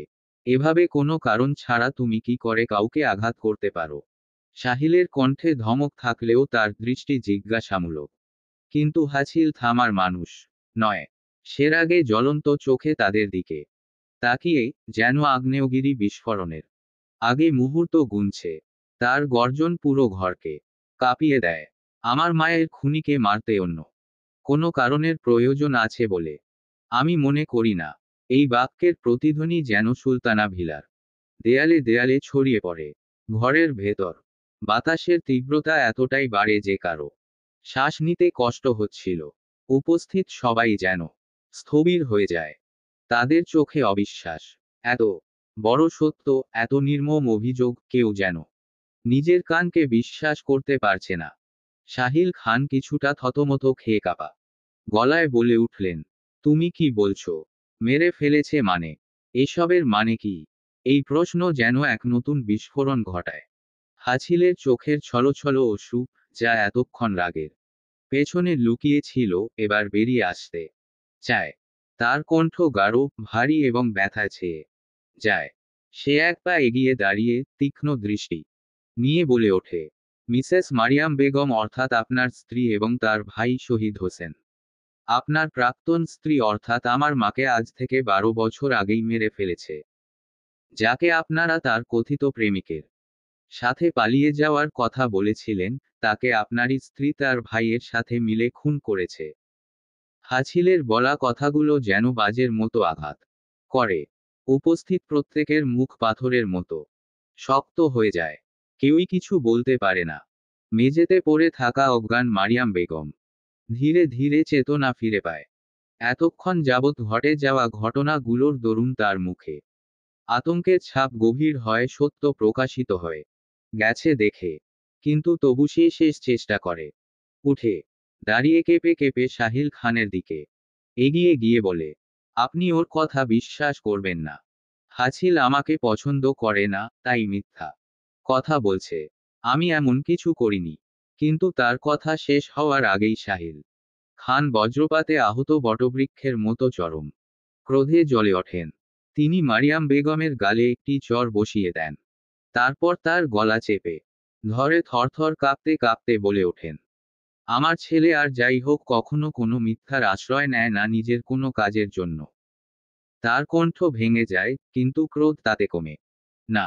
সাহিল খান এক ধাক্কায় মারিয়ামকে ফেলে দেন। তারপর নিজেই ভেঙে পড়ে মাটিতে বসে পড়েন। রেদওয়ান খান ভাইয়ের এহেন হালাতে ছুটে এসে আগলে নেয় তাকে। সাহিল খানের হাত, শরীর থরথর করে কাঁপছে। মাথা নিচু করে হাঁপাতে হাঁপাতে মনে মনে বলে ওঠেন, তবে এতদিন যাবৎ যেই মানুষটিকে ভুল বুঝেছিল, আসলে সেই মানুষটি কোনো অপরাধী করেনি, বরং অপরাধীদের অপরাধের শিকার হয়েছে। কথাগুলো ভেবে তিনি ব্যথাতুর দৃষ্টিতে মারিয়ামকে প্রশ্ন করে ওঠেন, কেন করলি এরকমটা? কেন আমার সুখের সংসারটা এভাবে শেষ করে দিলি? সাহিল খানের প্রশ্নে মারিয়াম বেগম বুঝতে পারে পরিস্থিতি তার নিয়ন্ত্রণের বাইরে চলে গেছে। তার চোখে এক ধরনের উন্মাদনার ছাপ ফুটে ওঠে। সে তৎক্ষণাৎ সুলতানা খানের সম্মুখে গিয়ে পায়ে পড়ে কাঁদতে কাঁদতে বলে ওঠে, মা, আমাকে বিশ্বাস করুন। আমি কিছু করিনি। সব করেছে আমার ভাই। আমি এই ব্যাপারে কিছুই জানতাম না। নিশ্চয়ই সে সম্পত্তির লোভে এসব করেছে। শহীদ হোসেন নিজের বোনকে এভাবে তার বিরুদ্ধে সকল দায়ভার চাপিয়ে দিতে দেখে রাগান্বিত একের পর এক সত্য উন্মোচন করতে থাকেন। মিথ্যাবাদী সব দোষ আমার উপর চাপিয়ে দিচ্ছিস কেন? আমি একা কিছুই করিনি, যা করেছি দুজন মিলে করেছি। সাহিলের প্রেমে পাগল হওয়ার পরও ও যখন তোর জালে ধরা দিচ্ছিল না, তুই তখন নানাভাবে ওদের মধ্যে ভুল বোঝাবুঝি তৈরি করে আলাদা করতে চেয়েছিলি। কিন্তু যখন দেখলি এত ওরা একে অপরের থেকে আলাদা হচ্ছে না, তখন তুই ওদের দূরে সরানোর জন্য তার স্ত্রীকে মারার প্ল্যান করেছিস। পরে বাড়িতে কারো উপস্থিতি যখন ছিল না, সেই সুযোগে তুই আমাকে এখানে আসতে বলেছিলি। পরে দুজন মিলে মেরেছি ওকে। তাহলে আমার থেকেও বড় অপরাধী তো তুই, অথচ সব দোষ চাপিয়ে দিচ্ছিস আমার উপর। আরে তুই তো সাহিলের বন্ধু হয়ে পিঠ পিছে ছুরি বসিয়েছিস। লোভ, হ্যাঁ লোভ তো আমার ছিল, কিন্তু সেটা তোর থেকে বেশি নয়। তুই তো তাদের মেয়েকেও মেরে ফেলেছিস তোর সকল কুকর্মের কথা জেনে যাওয়ার জন্য। মেয়েটা তো এখানে এসেছিল তার মায়ের রাগ ভাঙাতে, আর তুই কি করলি? সকলের অনুপস্থিতিতে তাকে মেরে মৃত্যুটা চালিয়ে দিলি অ্যাক্সিডেন্ট হিসেবে। আরে সব কিছুর মাস্টার মাইন্ড তো তুই। আমি তো শুধু তোর সকল কর্মে তোর সাথে ছিলাম। আর এখন সব দোষ আমার হয়ে গেছে। আরে তুই তো জাদুয়াকেও মেরে ফেলতে চেয়েছিলি, যখন বুঝতে পেরেছিস হাছিলের ওই মেয়ের প্রতি দুর্বলতা তৈরি হয়ে গেছে, এখন আর সে বাংলাদেশ থেকে যাবে না। আর সে বাংলাদেশ থেকে না গেলে সম্পত্তিতে সেও ভাগ বসাবে। তাই ওর কোনো ক্ষতি করতে না পেরে তুই সকল প্ল্যান করে মারতে চেয়েছিলি জাদুয়াকে, যেন ওর মৃত্যুর পর হাছিল এখান থেকে চলে যায়। কথাগুলো বলে শহীদ খান ফের মারিয়াম বেগমকে প্রশ্ন করে ওঠে, কি বল, আমি একটা কথাও কি মিথ্যা বলেছি নেমকহারাম? শহীদ হোসেনের মুখ থেকে বের হওয়া সত্যের প্রতিটি বাক্য যেন সুলতানা ভিলার পরিবেশকে স্তব্ধ করে দেয়। ঘরে উপস্থিত প্রতিটি মানুষ একসাথে স্তম্ভিত হয়ে যায়। শব্দহীন এক মুহূর্তের মধ্যে তাদের দেহের সমস্ত শক্তি যেন শুষে নেওয়া হয়। কেউ চোখের দিকে চোখ রাখতে পারে না, কেউ মুখ খুলে কিছু বলতে পারে না। সুলতানা খান নিঃশ্বাস নিতে কষ্ট অনুভব করেন। তার হৃদয়ের গভীর থেকে এক চাপা কান্না উঠতে চায়, কিন্তু গলায় আটকে যায়। চোখ থেকে অশ্রু গড়িয়ে পড়ে, তবু তিনি দাঁড়িয়ে থাকেন নির্বাক। তার মস্তিষ্ক যেন এই বিভীষিকাম সত্যকে গ্রহণ করতে অক্ষম। নিজের মেয়ে ও ছেলের বউয়ের এই করুণ পরিণতি জেনে তার হৃদয় ভেঙে চুরমার হয়ে যায়। সুলতানা ভিলার বাকি সদস্যরা এক একজন নিঃস্পন্দ মূর্তির মতো দাঁড়িয়ে থাকে। তাদের চোখে অবিশ্বাস, ভয়ের ছায়া। কেউ কারো দিকে তাকাতে সাহস করে না। শহীদের কণ্ঠের তীক্ষ্ণতা তাদের হৃদয় ভেদ করে যায়। এমন নৃশংসতা, এমন প্রতারণা, এমন নিষ্ঠুর পরিকল্পনার কথা কেউ কল্পনাও করেনি। মারিয়াম বেগমের দিকে তাকানোর সাহস কারো নেই, কিন্তু ঘৃণার অনুভূতি যেন ঘরের প্রতিটি কোণ থেকে তার দিকে ছুটে যায়। তার মুখ ফ্যাকাশে হয়ে যায়, ঠোঁট কাঁপে, কিন্তু কোনো কথা বের হয় না। সত্য উন্মোচনের পর তার শরীর যেন নিজেই তার কুকর্মের ভার বহন করতে অক্ষম হয়ে পড়ে। ঘরের বাতাস ভারী হয়ে ওঠে, যেন শোক আর হতাশার এক বিষাক্ত আবরণ চারপাশকে গ্রাস করে। কেউ চিৎকার করে ওঠে না, কেউ কান্নায় ভেঙে পড়ে না, তবু নীরবতার মধ্যেই সবাই যেন নিজেদের শোক প্রকাশ করে। সুলতানা ভিলার দেয়ালগুলোও যেন এই বেদনা আর বিষণ্ণতার ভার বহন করে কাঁপতে থাকে। এই পরিস্থিতিতে সুলতানা খান নিজেকে আর সামলাতে না পেরে মারিয়াম বেগমের গলা শক্ত করে চেপে ধরে বলেন, তোর মতো কালনাগিনী এতদিন যাবৎ আমাদের সর্বনাশ করে আমাদের সাথে কি করে থাকলি রে? তোর রুহতে একটুও ভয় করেনি? এত সাহস তোর! আজ আমি তোকে মেরাই ফেলবো কালনাগিনী! বলেই তিনি আরো জোরে চেপে ধরেন মারিয়াম বেগমের গলা, ফলশ্রুতিতে দম বন্ধ কর অবস্থা হয়ে দাঁড়ায় তার নিকট। তখনই সাহিল খান মারিয়াম বেগমের সম্মুখে এসে দাঁতে দাঁত চেপে বলে ওঠেন, ওর লাশ তোরা কি করেছিস বল? সাহিল খানের গর্জনে মারিয়াম বেগম আর কোনো উপায় না পেয়ে কাঁপা কাঁপা কণ্ঠে বলে ওঠেন, পুড়িয়ে ফেলেছি। মারিয়াম বেগমের বলা বাক্যে সাহিল খান আর্তনাদ করে চিৎকার দিয়ে ওঠেন। নিজের করা ভুলগুলোর ভার আর সহ্য করে উঠতে না পেরে অচেতন হয়ে লুটিয়ে পড়েন ফ্লোরে। এহেন করুণ অবস্থায় আকস্মিক উপস্থিতি ঘটে জাদুয়ার। সে বাড়ির এহেন পরিস্থিতি দেখে বোঝার চেষ্টা করে কি হচ্ছে এখানে। তখনই মারিয়াম বেগমের দৃষ্টিতে জাদুয়ার অবয়ব ফুটে উঠতেই তার ঠোঁটে ফুটে ওঠে এক নিষ্ঠুর হাসি। হাছিলের দিকে তাকিয়ে তিনি হিংস্র কণ্ঠে বলে ওঠেন, তোর জন্য আমার এতদিনের গড়া প্রাসাদ ভেঙে গেছে। সুখের স্বপ্নগুলো ছাই হয়ে গেছে। আমি যখন সুখে থাকতে পারলাম না, তোকেও সুখে থাকতে দেব না। প্রিয়জনের চোখে নিজের জন্য ঘৃণা দেখলে কেমন লাগে, সেটা তোকে আজ হাড়ে হাড়ে বুঝিয়ে দেব। বলেই কিছু বলার জন্য তিনি উদ্যত হন।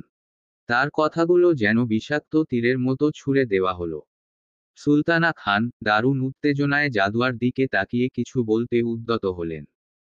কিন্তু তার আগেই হাছিল সজোরে তার হাতে থাকা রিভলভারের ট্রিগার চাপল। গুলির শব্দে থমকে গেল মুহূর্ত। মারিয়াম বেগমের বাহুতে গুলি লেগে চিৎকার করে তিনি ফ্লোরে লুটিয়ে পড়লেন। ঘটনার আকস্মিকতায় হতভম্ব জাদুয়া এতক্ষণ যা ঘটেছে তার কিছুই বুঝতে পারেনি। কিন্তু মারিয়াম বেগমের এমন অবস্থা দেখে তার বুক কেঁপে ওঠে। হাছিলের পানে ভীত দৃষ্টিতে চেয়ে সে দৌড়ে তাকে থামাতে উদ্যত হয়। ঠিক সেই মুহূর্তে হাছিল গর্জে উঠে বলে ওঠে, জাদুয়া, নো! ওই দিকে একদমই যাবে না বলছি। এক্ষুনি এখান থেকে চলে যাও। হাছিলের কণ্ঠে থাকা তীব্র উৎকণ্ঠা জাদুয়াকে এক মুহূর্ত থমকে দেয়। কিন্তু তার আগেই শহীদ হোসেন আচমকা জাদুয়ার গলায় ধারালো ছুরি চেপে ধরে বিকৃত স্বরে হেসে উঠে বলে, এখন যদি তোর প্রাণভমরাকে মেরে দেই, কি হবে তখন তোর? শহীদ হোসেনের হাসি, ছুরির ধারালো চাপে জাদুয়ার শ্বাস বন্ধ হয়ে আসে। হাছিলের চোখে জমে ওঠা রাগ, ভীতির আড়ালে মিশে থাকা অসহায়ত্ব, সবকিছু যেন থমকে থাকে এক অনিশ্চিত পরিণতির সামনে। সুলতানা ভিলার নিস্তব্ধতা যেন মৃত্যুর আগমনী সুরের মতো। বাতাস ভারী, প্রত্যেকটি মানুষ এক একটি নরাহীন গভীরে মূর্তি, চোখে অবিশ্বাস আর বুকের ছড়িয়ে থাকা ভয়। কিন্তু সেই ভয়ের চূড়ান্ত রূপ যেন জাদুয়ার মুখে। তার গলায় চেপে থাকা শহীদ হোসেনের ধারালো ছুরির স্পর্শ তাকে পাথরের মতো শক্ত করে রেখেছে। তার নিঃশ্বাস যেন আটকে আছে, আর হৃৎপিণ্ড ভয়ঙ্কর গতিতে ধুকপুক করছে। শহীদ হোসেনের মুখে ফুটে ওঠা এক পৈশাচিক হাসি যেন শূন্যতা বিদীর্ণ করে ছড়িয়ে পড়ে। তার চোখে এক ধরনের অন্ধকার, প্রতিশোধের তীব্র অগ্নি। সে জাদুয়ার কানের কাছে ঝুঁকে এক বিষাক্ত কণ্ঠে বলে, তুই যদি এখান থেকে এক পাও নড়তে চাস, তবে এই মুহূর্ত তোর জন্য শেষ দিন বলে সাব্যস্ত হবে। তাই চুপচাপ এখানে দাঁড়িয়ে থাক। জাদুয়া স্তব্ধ। তার ঠোঁট কাঁপছে, কিন্তু কোনো শব্দ বের হতে পারছে না। তার মনের ভেতর শুধু একটাই প্রশ্ন, এটা কেন ঘটছে? কেন সে শহীদ হোসেনের লক্ষ্যবস্তু হলো? পেছনে থেকে হাছিলের গর্জে ওঠা কণ্ঠ সেই স্তব্ধতা ভেঙে দেয়। তার চোখে ক্রোধের আগুন, আর কণ্ঠে বিদ্রোহের সুর নিয়ে বলে ওঠে, জানোয়ারের বাচ্চা, তুই যদি ওকে আঘাত করিস তবে আইসে তোর হাড্ডিমাংস গুঁড়িয়ে দেব। ঠিক কতটা ভয়ঙ্কর ভাবে মৃত্যু দেয়া যায় তা আমি তোকে দেখিয়ে দিব। হাছিলের ধমকিতে শহীদ হোসেন হেসে ওঠে, তার হাসি যেন পিশাচের মতো। সে ছুরিটি আরো গভীরভাবে চেপে ধরে বলে ওঠে, তোর ভয় দেখানোর সময় শেষ, হাছিল। এখন পালা তোর ভয় পাওয়ার। হাছিলের শরীর শিউরে ওঠে। তার চোখের সামনে ছুরির আঘাতে জাদুয়ার গলা হতে গড়িয়ে পড়া রক্তের সরু ধারা তাকে বন্য জানোয়ারের মতো করে তোলে। কিন্তু তার পাগলামি আর ক্রোধের মাঝেও সেই বুঝতে পারে, শহীদ হোসেন এখন এমন এক জায়গায় দাঁড়িয়ে আছে যেখানে তার হাতে জাদুয়ার জীবন মরণ। হাছিল জাদুয়ার দিকে তাকায়, তার চোখে গভীর যন্ত্রণা, অপরাধবোধ। কিন্তু সেই চোখে এক অমোঘ স্বপ্ন, যেন সে কোনোভাবেই জাদুয়াকে হারাবে না। তার কণ্ঠ এবার রাগে আর ব্যথায় কাঁপতে থাকে। সে চিৎকার করে বলে ওঠে, যদি তুই ওর গলায় আর একটুও চাপ দিস, তাহলে বিলিভ মি আমি তোর গলা মটকে দেব। ওর গলা থেকে তোর হাত সরা, নইলে ভয়ঙ্কর ভাবে তোর শেষ নিশ্চিত। হাছিলের এহেন গর্জনেও শহীদ হোসেন অটল। তার চোখে উন্মাদনার ছায়া। সে হাছিলের কথাকে উপেক্ষা করে জাদুয়াকে শক্ত করে টেনে ধরে।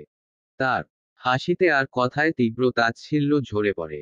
সে বলে, তোর এই হুমকি আমার কাছে এখন মশার গুঞ্জনের মতো শোনাচ্ছে। যদি সাহস থাকে তুই নিজে এগিয়ে এসে বাঁচা তোর প্রেয়সীকে।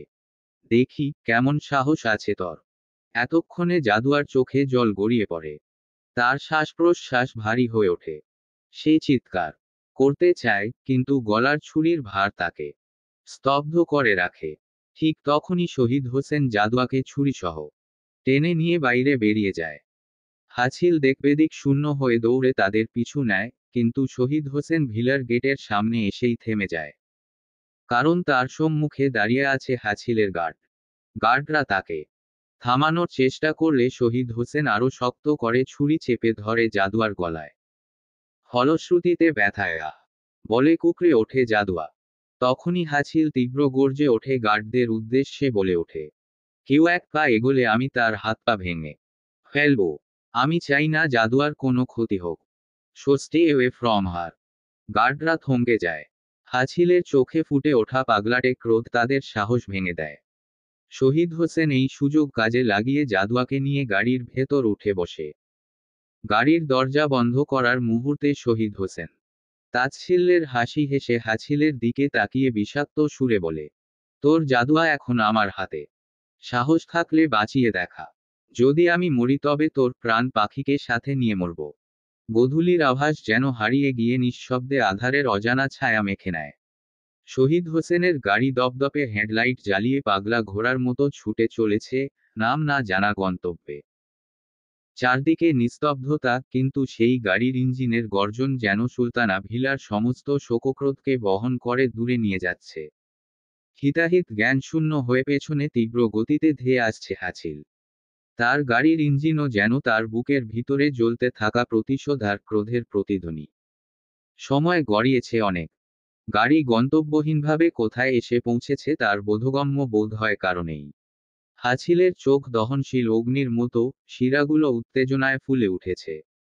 স্টিয়ারিং চাকা ধরে রাখা তার আঙুলগুলো শক্তির চূড়ান্ত সীমা স্পর্শ করেছে। তার মন ধ্বংসাত্মক প্রতিগায়ে জমাট বাঁধা নির্বিঘ্নে হাছিল বলে ওঠে, আমি জাদুয়ার কিছু হতে দেব না। আমার জাদুয়াকে আঘাত করার সাহস আমি কড়াইগন্ডায় তোকে বুঝিয়ে দেব। শহীদ হোসেন রিয়ার ভিউ মিররে তাকিয়ে দেখে হাছিল তাকে পেছনে ছাড়ার বিন্দুমাত্র সুযোগ দিচ্ছে না। ঠোঁটের কোণে তার এক নির্মম হাসি খেলে যায়। সেই গতি বাড়ায়, চেষ্টায় থাকে পালিয়ে যাওয়ার। কিন্তু হাছিলের গতি আরো বেশি। অবশেষে হাছিল শহীদের গাড়ির পাশে এসে তার জানালার সমান্তরালে গাড়ি নিয়ে যায়। এক হাতে স্টিয়ারিং চাকা ধরে, অন্য হাতে রিভলভার তুলে নেয় সে। সে চায় না জাদুয়ার বিন্দু পরিমাণ ক্ষতি হোক, তাই ঠান্ডা অথচ প্রাণহীন কণ্ঠ বলে ওঠে, শেষবারের মতো বলছি, গাড়ি থামিয়ে জাদুয়াকে আমার কাছে দিয়ে দে। শহীদ চোখে চোখ রাখে হাছিলের, কিন্তু তার মুখে বিদ্রুপের হাসিতে বলে ওঠে, বাঁচাতে পারলে বাঁচা। হঠাৎই গর্জে ওঠে রিভলভার। মুহূর্তের মধ্যে শহীদ হোসেনের মাথা পেছনে ঢলে পড়ে। স্টিয়ারিং চাকা তার হাত ফসকে যায়, আর গাড়ি দুলতে দুলতে নিয়ন্ত্রণ হারায়।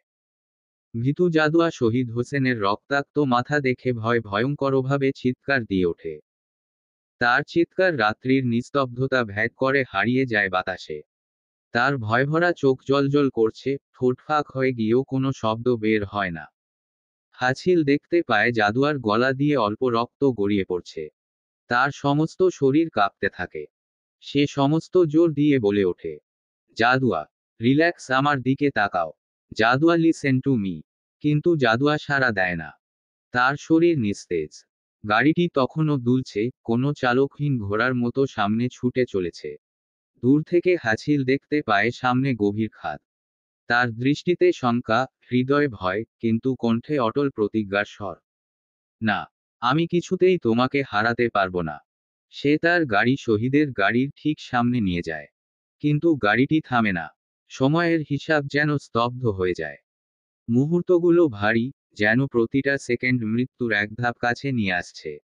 অবশেষে হাছিল নিজের জীবনের ঝুঁকি নিয়ে নিজের গাড়ি শহীদের গাড়ির পাশে এনে এক লাফে উঠতে যায়।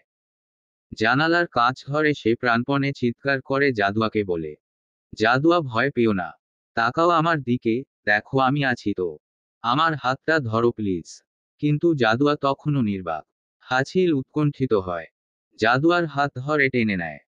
তার হাতের মুঠো এত শক্ত যেন তার জীবনের সব শক্তি দিয়ে জাদুয়াকে আগলে রেখেছে। এমন সময় গাড়ি নিয়ন্ত্রণ হারিয়ে গভীর খাদের দিকে এগিয়ে যায়। হাছিল তার সমস্ত সাহস জড়ো করে জাদুয়ার শরীরকে জড়িয়ে ধরে নিজের মধ্যে আড়াল করে লাফ দেয় গাড়ি হতে। তৎক্ষণাৎ গাড়িটি এক প্রচণ্ড শব্দে খাদে গিয়ে ধাক্কা খায়। হাছিল আর জাদুয়া মাটিতে পড়ে গড়িয়ে গড়িয়ে আটকে যায় কিছুর সাথে। হাছিল নিজের দেহ দিয়ে জাদুয়াকে এমনভাবে আড়াল করে রাখে যেন সে এক জীবন্ত ঢাল। সে কোনো রূপেই জাদুয়ার শরীরে একটি আঁচড়ও সহ্য করতে রাজি নয়। ফলস্বরূপ জাদুয়া অক্ষত থাকলেও হাছিলের শরীর থেকে রক্ত চুইয়ে পড়তে থাকে। মাথা, কাঁধ, হাত, সব জায়গা ক্ষতবিক্ষত। তার নিঃশ্বাস ধীর হয়ে আসে, তবু তার হাতের মুঠো থেকে জাদুয়া আলগা হয় না। নিভু নিভু কণ্ঠে হাছিল বলে ওঠে, আমি তোমার কোনো ক্ষতি হতে দেব না। Never ever again. জাদুয়ার চোখ দিয়ে অশ্রু ঝরে। সে কিছু বলতে পারে না, কিন্তু তার হৃদয়ের সমস্ত কৃতজ্ঞতা আর ভয় যেন হাছিলের প্রতি নিবেদন করে। ধীরে ধীরে দুজনেই সংজ্ঞাহীন হয়ে পড়ে। অচেনা পথের সেই গভীর খাদে নীরবতার এক নির্মম অধ্যায় রচিত হয়। তাদের নিস্তেজ শরীরগুলো যেন সেই আধারে হারিয়ে যায়, আর দূরের আকাশ নীরব সাক্ষী হয়ে থাকে আজকের ভয়ঙ্কর ঘটনার। রাতের ভয়াল নির্জনতা কেটে গিয়ে প্রথম সূর্যের আলো জঙ্গলের মর্মর পাতাগুলোর ফাঁক গলে ঝরে পড়ছিল। হালকা হাওয়ায় পাতাগুলো কাঁপছিল, যেন প্রকৃতি নিজেই তাদের দুর্দশার আভাস পাচ্ছিল। জাদুয়ার চোখের পাতাগুলো কেঁপে উঠে। ক্ষীণ আলো তার চোখে পড়তেই সে স্বপ্ন আর বাস্তবের মাঝখানে কোথাও দাঁড়িয়েছিল। ধীরে ধীরে তার দৃষ্টি স্পষ্ট হল। নিজের শরীরের ভারী চাপ অনুভব করতেই চমকে উঠে দেখে নেত্র বন্ধকৃত হাছিলের মুখ অবয়ব। জাদুয়া হিমশীতল হয়ে যায়। তার পেছনে ঘটে যাওয়া প্রতিটি বিভীষিকা যেন এক দুঃস্বপ্নের মতো তার চোখের সামনে জেগে ওঠে। হাছিল তার রক্তমাখা শরীর নিয়ে তাকে শক্ত করে আগলে রেখেছে, যেন পৃথিবীর সব বিপদ থেকে তাকে রক্ষা করবে। কিন্তু তার মুখ এতটাই বিবর্ণ আর নিস্তেজ যে জাদুয়া মুহূর্তেই বুঝে ফেলে পরিস্থিতি কতটা গুরুতর। সে কষ্ট করে হাছিলের শক্ত হাত থেকে নিজেকে মুক্ত করে। কিন্তু হাছিলের কষ্টে আঁকড়ে ধরা সেই হাতগুলো তাকে ছাড়তে নারাজ। যেন তার অসহায় আত্মাও জাদুয়াকে ধরে রাখার আকুল আবেদন জানাচ্ছে। অবশেষে নিজেকে মুক্ত করে, জাদুয়া থমকে দাঁড়ায়। হাছিলের রক্তে ভেজা শরীর, ক্ষতবিক্ষত চেহারা দেখে তার ভেতরটা মুচড়ে ওঠে। হঠাৎই তার ভেতর থেকে একটি আর্তনাদ বেরিয়ে আসে। সে ক্রন্দনরত কণ্ঠে ডেকে বলতে থাকে, শুনুন না, আপনি এভাবে শুয়ে থাকবেন না প্লিজ। উঠুন, চোখ খুলুন, প্লিজ একটাবার আমার দিকে তাকান। জাদুয়ার এহেন করুণ আকুতিতে হাছিলের চোখের পাতাগুলো কাঁপতে কাঁপতে খুলে যায়। জাদুয়ার অশ্রুসিক্ত মুখ তার ক্লান্ত চোখে পড়তেই হাছিল ফিসফিস করে বলে ওঠে, তুমি ঠিক আছো তো? কোথাও ব্যথা পেয়েছো? এহেন বাক্য শুনেই জাদুয়া কান্নায় ভেঙে পড়ে। হাছিলের নিজের অবস্থার তোয়াক্কা না করে তার জন্য এভাবে চিন্তিত হওয়া, এ যেন তার হৃদয় ছিন্ন করে দিচ্ছে। সে সবকিছু ভুলে হাছিলকে জড়িয়ে ধরে কান্না করে বলে, আমি ঠিক আছি, কিন্তু আপনি নেই। সব আমার দোষ, সবকিছু আমার জন্য হয়েছে। হাছিল ক্লান্ত চোখে জাদুয়ার দিকে তাকিয়ে বলে ওঠে, কান্না থামায়, আমার বিরক্তকর লাগছে তোমার কান্না। হাছিলের এহেন বাক্যে জাদুয়া নিজের কান্না মুহূর্তেই থামিয়ে দেয়। হাছিল নিজের শরীরের সর্বশক্তি দিয়ে উঠে বসে। একে অপরকে সামলে নিয়ে চারপাশে তাকাতেই নজরে পড়ে ঘন জঙ্গল তাদের চারদিকে জড়িয়ে ধরেছে। গাছের মর্মর শব্দ আর পাখির বিচ্ছিন্ন ডাকের বাইরে আর কোনো প্রাণের চিহ্ন নেই। জাদুয়া ভয় হাছিলের দিকে এগিয়ে যায়। ভয় অসহায়ত্বের কণ্ঠে বলে ওঠে, এত বড় জঙ্গল, আমরা কোথায় আছি? বাড়ি কিভাবে যাব? হাছিল ক্লান্ত শরীরেও দৃঢ় কণ্ঠে বলে, ডোন্ট ওয়ারি, আমরা ঠিক পথ খুঁজে পাব। ভয় পেও না। জাদুয়াকে সাহস জোগালেও হাছিলের শরীর যেন ধীরে ধীরে দুর্বল হয়ে পড়ছে। পায়ের ক্ষত থেকে ক্রমাগত রক্ত ঝরছে। সেই দিকে হাছিল তোয়াক্কা না করে উঠে দাঁড়িয়ে জাদুয়াকে নিয়ে পা চালায় এখান থেকে বের হওয়ার সন্ধানে। তাদের পা জঙ্গলের শুকনো পাতা আর মাটি মারিয়ে এগিয়ে চলেছে, কিন্তু প্রতিটি পদক্ষেপ যেন তাদের ভেতরের শক্তি নিঃশেষ করে দিচ্ছে। হঠাৎ হাছিল হোঁচট খেয়ে মাটিতে পড়ে যায়। জাদুয়া তাকে ধরতেই অনুভব করে তার শরীরের তীব্র তাপমাত্রা, ফলশ্রুতিতে আঁতকে উঠে আতঙ্কিত কণ্ঠে বলতে শুরু করে, আপনার শরীর তো অনেক গরম। আপনার তো জ্বর হয়েছে। বলতে বলতেই জাদুয়ার নজরে পড়ে হাছিলের রক্ত গড়িয়ে পড়া পাটি। সে অবাক হয়ে হাছিলের পানে তাকিয়ে কিছু না বলে নিজের শরীরের ওড়নাটি খুলে হাছিলের ক্ষতস্থানে বাঁধতে গেলে হাছিল বাধা দিয়ে বলে ওঠে, না, তুমি তোমার ওড়না খুলবে না। আমি চাই না এভাবে তোমায় কেউ দেখুক। জাদুয়া হাছিলের কথার পৃষ্ঠে শক্ত কণ্ঠে বলে, এখানে আমাদের ছাড়া আর কেউ নেই। যখন মানুষ দেখব তখন না হয় খুলে পড়ে নিব। জাদুয়ার দৃষ্টির তীরতায় হাছিল নীরব হয়ে যায়। জাদুয়া দ্রুত তার ক্ষত বাঁধে। তারপর হাছিলকে নিজের কাঁধে ভর দিয়ে হাঁটতে বললেই হাছিল ভ্রুকুচকে তাকিয়ে থাকে জাদুয়ার পানে। হাছিলকে নিশ্চুপ দেখে জাদুয়া বলে ওঠে, কি হলো দিন, আমার কাঁধের উপর ভর? জাদুয়ার কথায় হাছিল বলে ওঠে, আমার ভর নেয়ার শক্তি তোমার এখনো হয়নি মেয়ে। কথাগুলো বলেই হাছিল অতি কষ্টে ধীর পায়ে এগিয়ে যায় সামনের দিকে। জাদুয়াও কোনো কথা না বলে ছোটে তার পিছু পিছু। সময় গড়ায়, ধীরে ধীরে হাছিলের সর্বাঙ্গ নিস্তেজ হয়ে আসার উপক্রম। তবুও সে থামে না। প্রতিটি পা যেন তাকে মৃত্যুর দ্বার থেকে দূরে নিয়ে যাচ্ছে। একসময় তার শক্তি আর আশার সঞ্চয় ফুরিয়ে যেতে থাকে। তাদের চারপাশে কেবলই অন্ধকার আর অচেনা গাছগাছালির বিস্তার। কোনো পথই তাদের নজরে পড়ে না। এক পর্যায়ে হাছিল সম্পূর্ণ নিস্তেজ হয়ে পড়ে। তার দেহ মাটিতে পড়ে যেতে নিলে জাদুয়া আর্তস্বরে চিৎকার করে ওঠে। কিন্তু হাছিলের ক্লান্ত শরীর আর সাড়া দিতে সক্ষম হয় না। জাদুয়া তার মাথা তুলে কোলে নিয়ে ফুঁপিয়ে কাঁদতে থাকে। তার মনের ভেতর কেবল একটাই প্রার্থনা, হে আমার রব, আপনি ওনাকে ঠিক করে দিন। তার কিছু হয়ে গেলে আমি নিঃশেষ হয়ে যাব। এই নিঃশেষ অসহায় অবস্থায় তারা কি কোনো আশার আলো দেখতে পাবে, নাকি প্রকৃতির নিষ্ঠুর অন্ধকার তাদের শেষ পরিণতি নির্ধারণ করবে? হাছিল নিজের যন্ত্রণাক্লিষ্ট দেহের ভার আর সামলে নিতে পারে না, তবুও সে জানে থেমে গেলে চলবে না। জাদুয়ার অসহায় মুখশ্রী, তার বিষণ্ণ অশ্রুভেজা চোখ, এই দৃশ্যের ভার সে কোনোভাবেই সইতে পারবে না। সে নিজের জীবনকে গৌণ করে তুলেছে, তার একমাত্র লক্ষ্য এখন জাদুয়াকে নিরাপদে রাখা। তার কিছু হয়ে গেলে জাদুয়ার জীবনও যে অনিশ্চয়তা পড়ে যাবে। শরীরের প্রতিটি রন্ধ্রে যন্ত্রণা, প্রতিটি ধাপে মৃত্যুর স্পর্শ অনুভব করেও সে নিজের সর্বস্ব উজাড় করে ফের উঠে দাঁড়ায়, সামনে এগিয়ে যায়।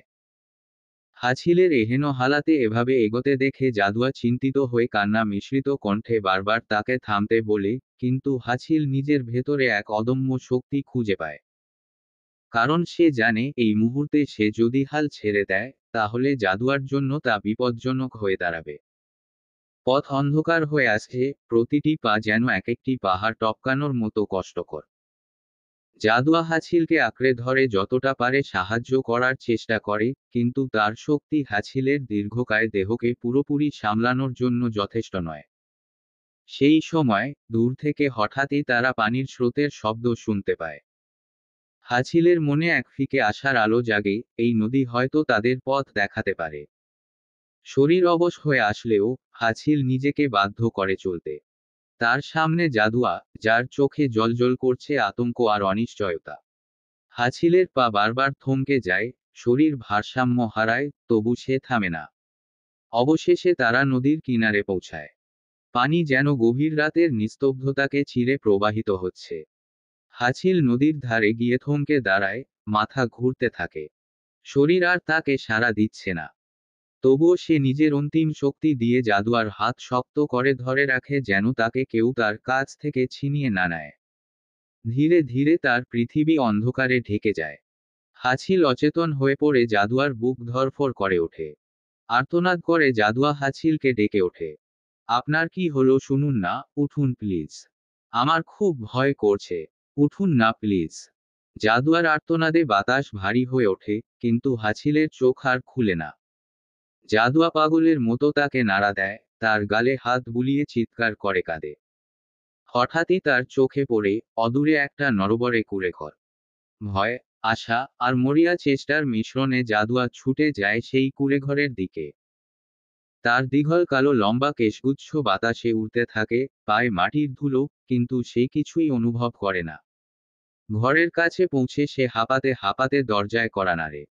দরজা খুলে যায়, আর তার সামনে দেখা মেলে দুজন বয়স্ক বৃদ্ধ আর একটি মেয়ের।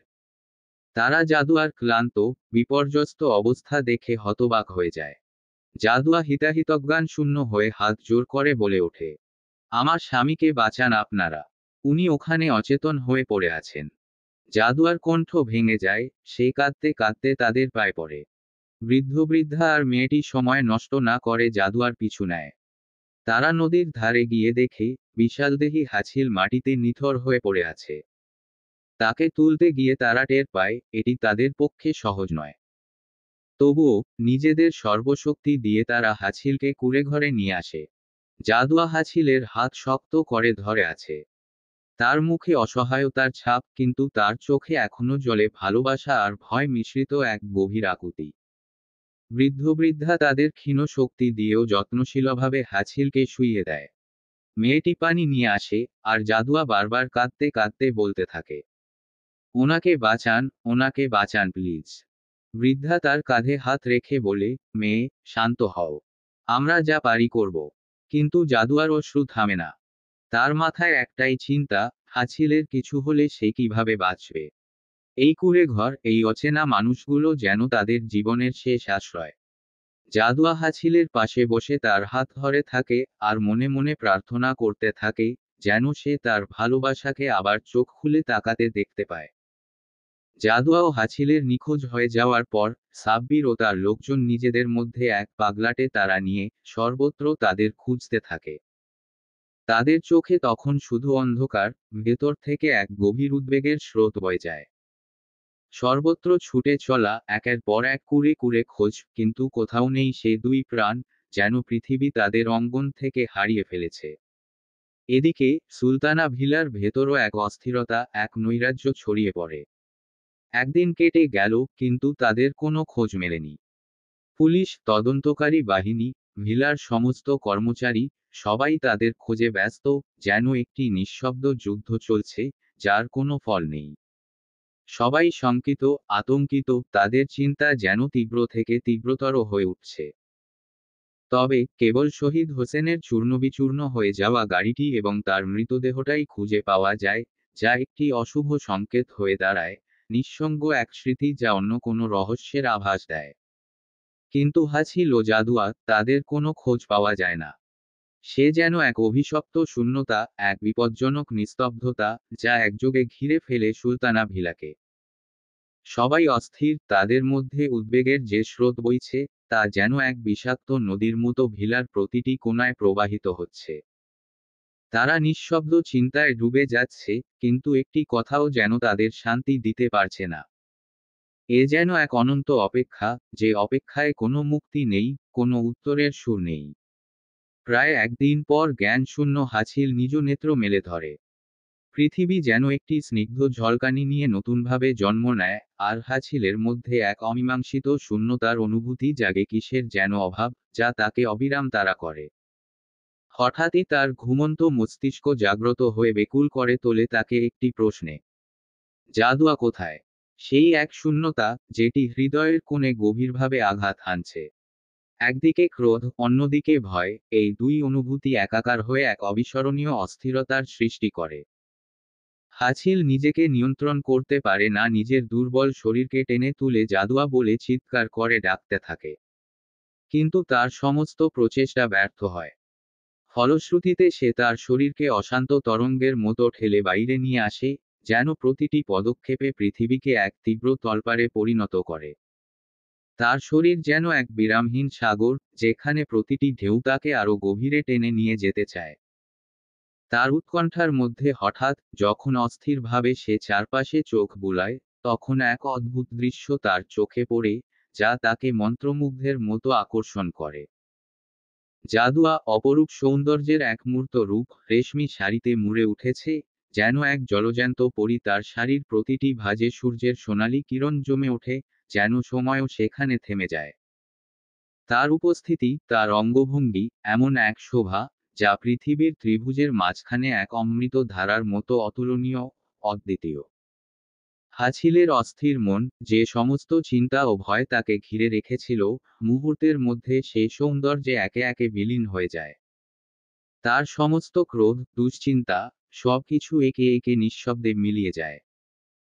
অন্যদিকে জাদুয়া হাছিলের উপস্থিতি টের না পেয়ে, নিজের মনে বসে বসে শিউলি ফুল কুড়োচ্ছে। জাদুয়া যখন শিউলি গাছের নিচে বসে ফুল তুলছে, তার আঙুলের নাচ যেন এক সুরেলা সঙ্গীতের মতো মনে হচ্ছে হাছিলের নিকট। তার মুখাবয়ব, তার মৃদু হাসি, সবকিছু উন্মাদের মতো টানছে হাছিলকে তার নিকট। হঠাৎই জাদুয়ার দৃষ্টিতে পরিলক্ষিত হয় হাছিলের ক্লান্ত মুখের আদল।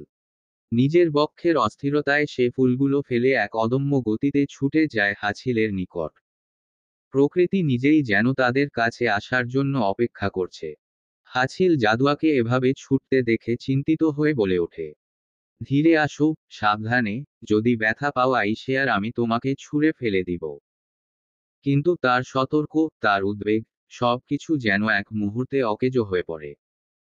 জাদুয়া কোনো বাধা ছাড়াই এক নির্দিষ্ট গন্তব্যে পৌঁছায়, তার কোমল হাত কোমল শরীর দিয়ে শক্ত করে জড়িয়ে ধরে হাছিলকে। জাদুয়ার নরম শরীরের ছোঁয়া যেন হাছিলের ভেতরের এক অশ্রুত অনুভূতির সূচনা করে। হাছিল প্রতিটি স্তরে জীবনের এক গভীর শান্তি অনুভব করে। জাদুয়াকে তার বুকের মধ্যে শক্ত করে আঁকড়ে ধরে। জাদুয়া তার বুকে চাপা পড়ে, তার স্নিগ্ধ শরীর যেন এক অলৌকিক শক্তিতে ভরপুর। তাদের শ্বাসের মিলন, আঙুলের স্পর্শ, হৃদয়ের টান, সবকিছু একে অপরের মধ্যে মিশে গিয়ে এক অমিত সুখের অনুভূতি তৈরি করে। যেন পৃথিবী, সময়, সবকিছু মুছে গিয়ে এক অনন্ত সুখের মধ্যে ঢুকে যায়। এই মিলন এক অমলিন সুর, যাতে পৃথিবীর সব কষ্ট, সব শোক হারিয়ে যায়। জাদুয়া তখনই নিজেকে নিয়ন্ত্রণ করতে না পেরে নিজের মুখ উঠিয়ে পাগলের মতো নিজের নরম ওষ্ঠ ছোঁয়াতে শুরু করে হাছিলের সম্পূর্ণ আদলে। জাদুয়ার প্রতিটি ছোঁয়া হাছিলকে উন্মাদ করে তোলে। তারা ভুলে যায় তাদের অবস্থান। হাছিল নিজের উন্মাদনায় নিজেকে সামলাতে না পেরে জাদুয়ার কোমর শক্তভাবে চেপে ধরে, নিজের ওষ্ঠের গভীর চুম্বনে লিপ্ত হয় জাদুয়ার কোমল ওষ্ঠের সহিত। হাছিলের এহেন আকস্মিক স্পর্শে জাদুয়া পুরোপুরি কেঁপে ওঠে, যেন তার শরীরের প্রতিটি শিরা উপশিরায় এক অভূতপূর্ব শিহরণ ছড়িয়ে পড়ে। হাছিলের শক্ত আলিঙ্গন তাকে এমনভাবে আঁকড়ে ধরে, যেন তার কোনো পথ নেই পালাবার। জাদুয়া এহেন স্পর্শ সহ্য করতে না পেরে ব্যাকুল হয়ে নিজেকে ছাড়ানোর চেষ্টা করে, তার হাত হাছিলের বুকে ধাক্কা দেয়, কিন্তু সে জানে না, এই মুহূর্তে সে নিজেই কতটা দুর্বল হয়ে পড়েছে। হাছিলের অধর যখন জাদুয়ার অধর ছুঁয়ে গভীর নিবিড়নে লিপ্ত, তখন তার সমস্ত প্রতিরোধ ভেঙে যায়। জাদুয়ার শরীর অসাড় হয়ে পড়ে, পায়ের নিচ থেকে যেন সমস্ত শক্তি সরে যায়। দাঁড়িয়ে থাকা তার জন্য অসম্ভব হয়ে পড়ে। সে ধীরে ধীরে নিজের শরীরের ভর ছেড়ে দেয়। হাছিল জাদুয়ার প্রতিটি শ্বাসের ভার বুঝতে পারে। তার শক্ত বাহু জাদুয়ার কোমরের চারপাশে আরো শক্ত করে চেপে ধরে, যেন তার সম্পূর্ণ ভর নিজের শরীরে নিয়ে নেয়। হাছিলের এই গভীর, দহনশীল চুম্বনে জাদুয়ার হৃদয় জ্বলে ওঠে এক অজানা অনুভূতির তাপে। জাদুয়া নিঃশ্বাস নিতে চায়, কিন্তু তার শ্বাস আটকে যায়। তার বুকের ভেতরটা ধকধক করতে থাকে। তার শরীর ক্লান্ত, তবু তার মন যেন এক অন্য জগতে ভেসে যায়। খানিকক্ষণ পর হাছিল ধীরে ধীরে নিজেকে সরিয়ে নিয়ে তার ললাট জাদুয়ার ললাটের সহিত ঠেকিয়ে রাখে। ফের দুজনেই গভীরভাবে শ্বাস নেয়, যেন এই মুহূর্তের আবেশ থেকে মুক্তি পাওয়ার চেষ্টা করছে। হাছিল গভীর নিঃশ্বাস নিয়ে কণ্ঠ ফিসফিসিয়ে এই মুহূর্তে আবিষ্কৃত নিজের মনের সৃষ্ট অনুভূতিগুলো একত্রে করে বলে ওঠে কিছু মোহনীয় বাক্য। তোমার ওই ঠোঁটের হাসি জাগায় দিগন্তের প্রাণ। সুধার মিষ্টিমায় ভাসে নিশীথের গান। তোমার গমন ছন্দে কাপে কালরেখা। রূপ যেন তোমার শাশ্বত ছন্দের গভীর দেখা। দৃষ্টি তোমার যেন অতল গগন। চন্দ্রিমার স্নিগ্ধতায় জাগায় স্পন্দন। তোমার সান্নিধ্যে বেদনাও হারায়। যেন তুমি কোনো শিল্পীর গড়া এক মোহমায়। হাছিলের এহেন বাক্যে জাদুয়ার মাথা নত হয়ে যায়, তার চোখের পাতা ভারী হয়ে আসে। তার শরীর নিস্তেজ, তার হৃদয়ের গতিতে এক অদ্ভুত কম্পন সৃষ্টি হয়। অনুভূতির সাগরে ডুবে থাকা হাছিল নিজের ব্যক্তিত্ব ভুলে ফের হিসহিসিয়ে বলে ওঠে। স্নিগ্ধ, পবিত্রময় তুমি, ঠিক যেন জলে ভাসা পদ্মের ন্যায়। এ কেমন রূপ দেখালে আমায়। এই নিঃশ্বাসও যে এখন চায় তোমায়। হাছিলের এহেন বাণীতে জাদুয়া লজ্জায় মিলিয়ে গিয়ে তার ললাট হতে নিজেকে সরিয়ে মুখ গুজে দেয় হাছিলের বক্ষ মাজারে। জাদুয়াকে এরূপ লজ্জা পেতে দেখে নিজ অধরে প্রাপ্তির হাসির রেখা ফুটিয়ে শক্ত করে নিজেও আলিঙ্গন করে নেয় তার প্রাণভোমরার ছোট্ট দেহখানিকে। এই আবেগের স্রোত, এই মুহূর্তের তীব্রতা জাদুয়াকে সম্পূর্ণভাবে ভেঙে দিয়েছে। তারা দুজনেই চুপচাপ দাঁড়িয়ে থাকে, জাদুয়ার ভর হাছিলের বাহুতে আর হাছিলের হৃদয়ের উত্তাপ জাদুয়ার সমস্ত সত্তায় মিশে থাকে। চারপাশে যেন কোনো শব্দ নেই, শুধু তাদের শ্বাস-প্রশ্বাসের গুঞ্জন আর একে অপরের অস্তিত্বের গভীর অনুভূতি। হঠাৎই হাছিল কি ভেবে নিজ অনুভূতি রীতি টেনে জাদুয়াকে বুক থেকে তুলে ভ্রুকুঞ্চিত করে বলে ওঠে। তুই শাড়ি কেন পরেছিস? কে দিয়েছে শাড়ি তোকে? কাকে দেখাতে শাড়ি পরেছিস? আর এখানে কেন এসেছিস? কার সাথে এসেছিস? হাছিলকে হঠাৎ এভাবে রেগে যেতে দেখে জাদুয়া নিজেকে অনুভূতির সাগর থেকে বের করে ধাতস্থ হয়ে হাছিলকে শান্ত করার উদ্দেশ্যে গতদিনের হাছিলের অচেতন হয়ে যাওয়ার পরে ঘটে যাওয়া সকল ঘটনা খুলে বলে, ফের বলে ওঠে। আমার জামার অবস্থা খুব খারাপ হয়ে যাওয়ার কারণে ওনারা এই শাড়িটা পরতে দিয়েছিল তাই পরেছি। কাউকে দেখানোর জন্য নয়। আর এখানে ওনারা ছাড়া অন্য কোনো পুরুষও নেই তাই এখানে এসেছি। জাদুয়ার কণ্ঠে অভিমানের সুর স্পষ্ট হয়ে উঠল, আর তার মুখে এক গভীর অপমানবোধের ছায়া নেমে এলো। সে মুখ ভার করে দাঁড়িয়ে রইল, যেন হাছিলের রাগের জবাবে নিজের নীরবতা দিয়েই তার উত্তর দিতে চায়। হাছিল জাদুয়ার প্রতিটি শব্দ শুনে এক অদ্ভুত নিস্তব্ধতায় আচ্ছন্ন হয়ে গেল। সে বুঝে উঠতে পারল না এই পরিস্থিতিতে কি বলা উচিত। রাগ প্রকাশ করতে সে যতটা সক্ষম ততটাই অক্ষম কারো অভিমান ভাঙাতে। তবুও সে ইতস্ততভাবে কিছু একটা বলার চেষ্টা করল, কিন্তু ঠিক তখনই বৃদ্ধা দাদি এসে উদ্ভ্রান্ত পরিস্থিতিকে ভেঙে দিয়ে বলে উঠলেন। আরে দাদু ভাই, তোমার জ্ঞান কখন ফিরল? আর তুমি এই জায়গায় কেন? তোমার শরীর তো অনেক দুর্বল, তোমার এখন বিশ্রাম করা উচিত। আমরা তো ভাবছি তোমার শরীরের যে হালাত, জ্ঞান মনে হয় আরো দেরিতে ফিরব। আর এখন দেহি জ্ঞান দেরিতে ফেরা তো দূরের কথা, তুমি তো হাইটা এইখানে চইলা আইছো। গত রাইতে তেমার যে অবস্থা হয়েছিল আমরা তো সবাই ভয় পাইছিলাম। আর সব চাইতে ভয় তো তোমার বউ পাইছে, বেচারি সারা রাইত তোমার লইগা নামাজে বইসা কাঁদছে আর দোয়া করছে। দাদু ভাই, বলতেই হয় তোমার বউ তোমারে মেলা ভালোবাসে। এই রহম চাঁদের লাহান বউ তো মানুষের কপালে ভাগ্য কইরাই জোটে। বৃদ্ধা দাদির কথায় জাদুয়ার গাল লজ্জায় রক্তিম বর্ণ ধারণ করে, যেন আবেগের রং ছড়িয়ে পড়েছে তার সারা মুখে। অন্যদিকে হাছিল দাদির কথাগুলো শোনার পর গভীরভাবে জাদুয়ার দিকে অপলক দৃষ্টিতে তাকিয়ে রইল। তার চোখে এক অদ্ভুত আবেগ, যেন নিজের মনের গহীন অনুভূতিগুলো শব্দের রূপ নিতে চাইছে। মৃদু কণ্ঠে আনমনে হাছিল বলে উঠল, yes, I agree, I am very lucky person. তার কথাগুলো জাদুয়ার কর্ণে প্রতিধ্বনিত হতে না হতেই জাদুয়া কোনো প্রতিক্রিয়া না দেখিয়ে নীরবে সেখান থেকে চলে গেল। তার পায়ের মৃদু শব্দ, চুলের দল, আর চোখে ধরা নীরব অভিমান যেন চারপাশে গভীর নীরবতা রেখে গেল। ঠিক তখনই বৃদ্ধা দাদি ফের বলে উঠলেন, দাদু ভাই, চলো ঘরে। কিছু খেয়ে নাও। এই বলে তিনিও ধীর পায়ে সামনের দিকে এগিয়ে গেলেন। পিছনে রইল এক মায়াময় নীরবতা, যেখানে অনুভূতিগুলো শব্দহীন থেকে তাদের নিজের গল্প বলে চলল। হাছিল ভারী গভীর কণ্ঠে বলে ওঠে, আমাকে এত ভালো তুমি কবে বেসে ফেলেছ বোকা মেয়ে?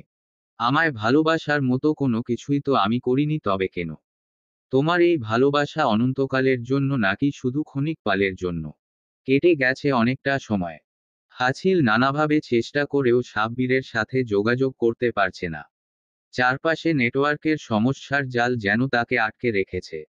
প্রতিটি ব্যর্থ প্রচেষ্টায় তার বিরক্তি আর উদ্বেগ আরও বেড়ে চলেছে। অন্যদিকে জাদুয়া অভিমানে মুখ ফিরিয়ে রেখেছে। তার ঠোঁট থেকে একটি শব্দও বেরোচ্ছে না হাছিলের উদ্দেশ্যে। এই নীরবতা হাছিলের ভেতরে এক অদ্ভুত শূন্যতার জন্ম দিচ্ছে।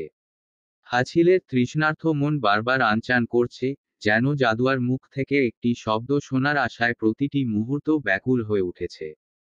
কিন্তু জাদুয়া, সে তো এখন অভিমানের রাজ্যের শেহজাদি। তার চোখে এক ধরনের নীরব জেদ, যা সমস্ত পৃথিবীকে উপেক্ষা করতে শিখেছে। হাছিলের কঠোর বাহ্যিক রূপের আড়ালে যে অস্থির আত্মা লুকিয়ে আছে, সে কি বুঝতে পারবে সেই আত্মার যন্ত্রণার কথা? নাকি তার অভিমানের দেয়ালি থেকে যাবে ভাঙার অপেক্ষায়? হাছিলের এহেন ভাবনার মাঝেই জাদুয়া লুঙ্গি হাতে হাছিলের সম্মুখে এসে দাঁড়িয়ে দৃঢ় কণ্ঠে হাছিলের পানে না চেয়ে বলে ওঠে, দাদু বলেছেন আপনাকে গোসল করতে, বলেছেন গোসল করলে শরীরটা আরো ভালো লাগবে। জাদুয়াকে এভাবে কথা বলতে দেখে এবং তার হাতে লুঙ্গি দেখে হাছিল গম্ভীর কণ্ঠে বলে ওঠে, করব না গোসল, আর তাছাড়া আমি লুঙ্গি পরতে পারি না। আর কখনো পরবো না। হাছিলের কণ্ঠের কঠোরতা জাদুয়ার হৃদয়ে অভিমানের তীর হয়ে বিঁধল। এমনিতেই তার মনের মধ্যে জমে থাকা রাগ আর অভিমান আজ যেন সমস্ত সীমা অতিক্রম করল। চোখের কোণে জল টলমল করলেও নিজের ভাঙা গলা সামলে দৃঢ় কণ্ঠে সে বলে উঠল, ঠিক আছে, আপনার কিছুই করা লাগবে না।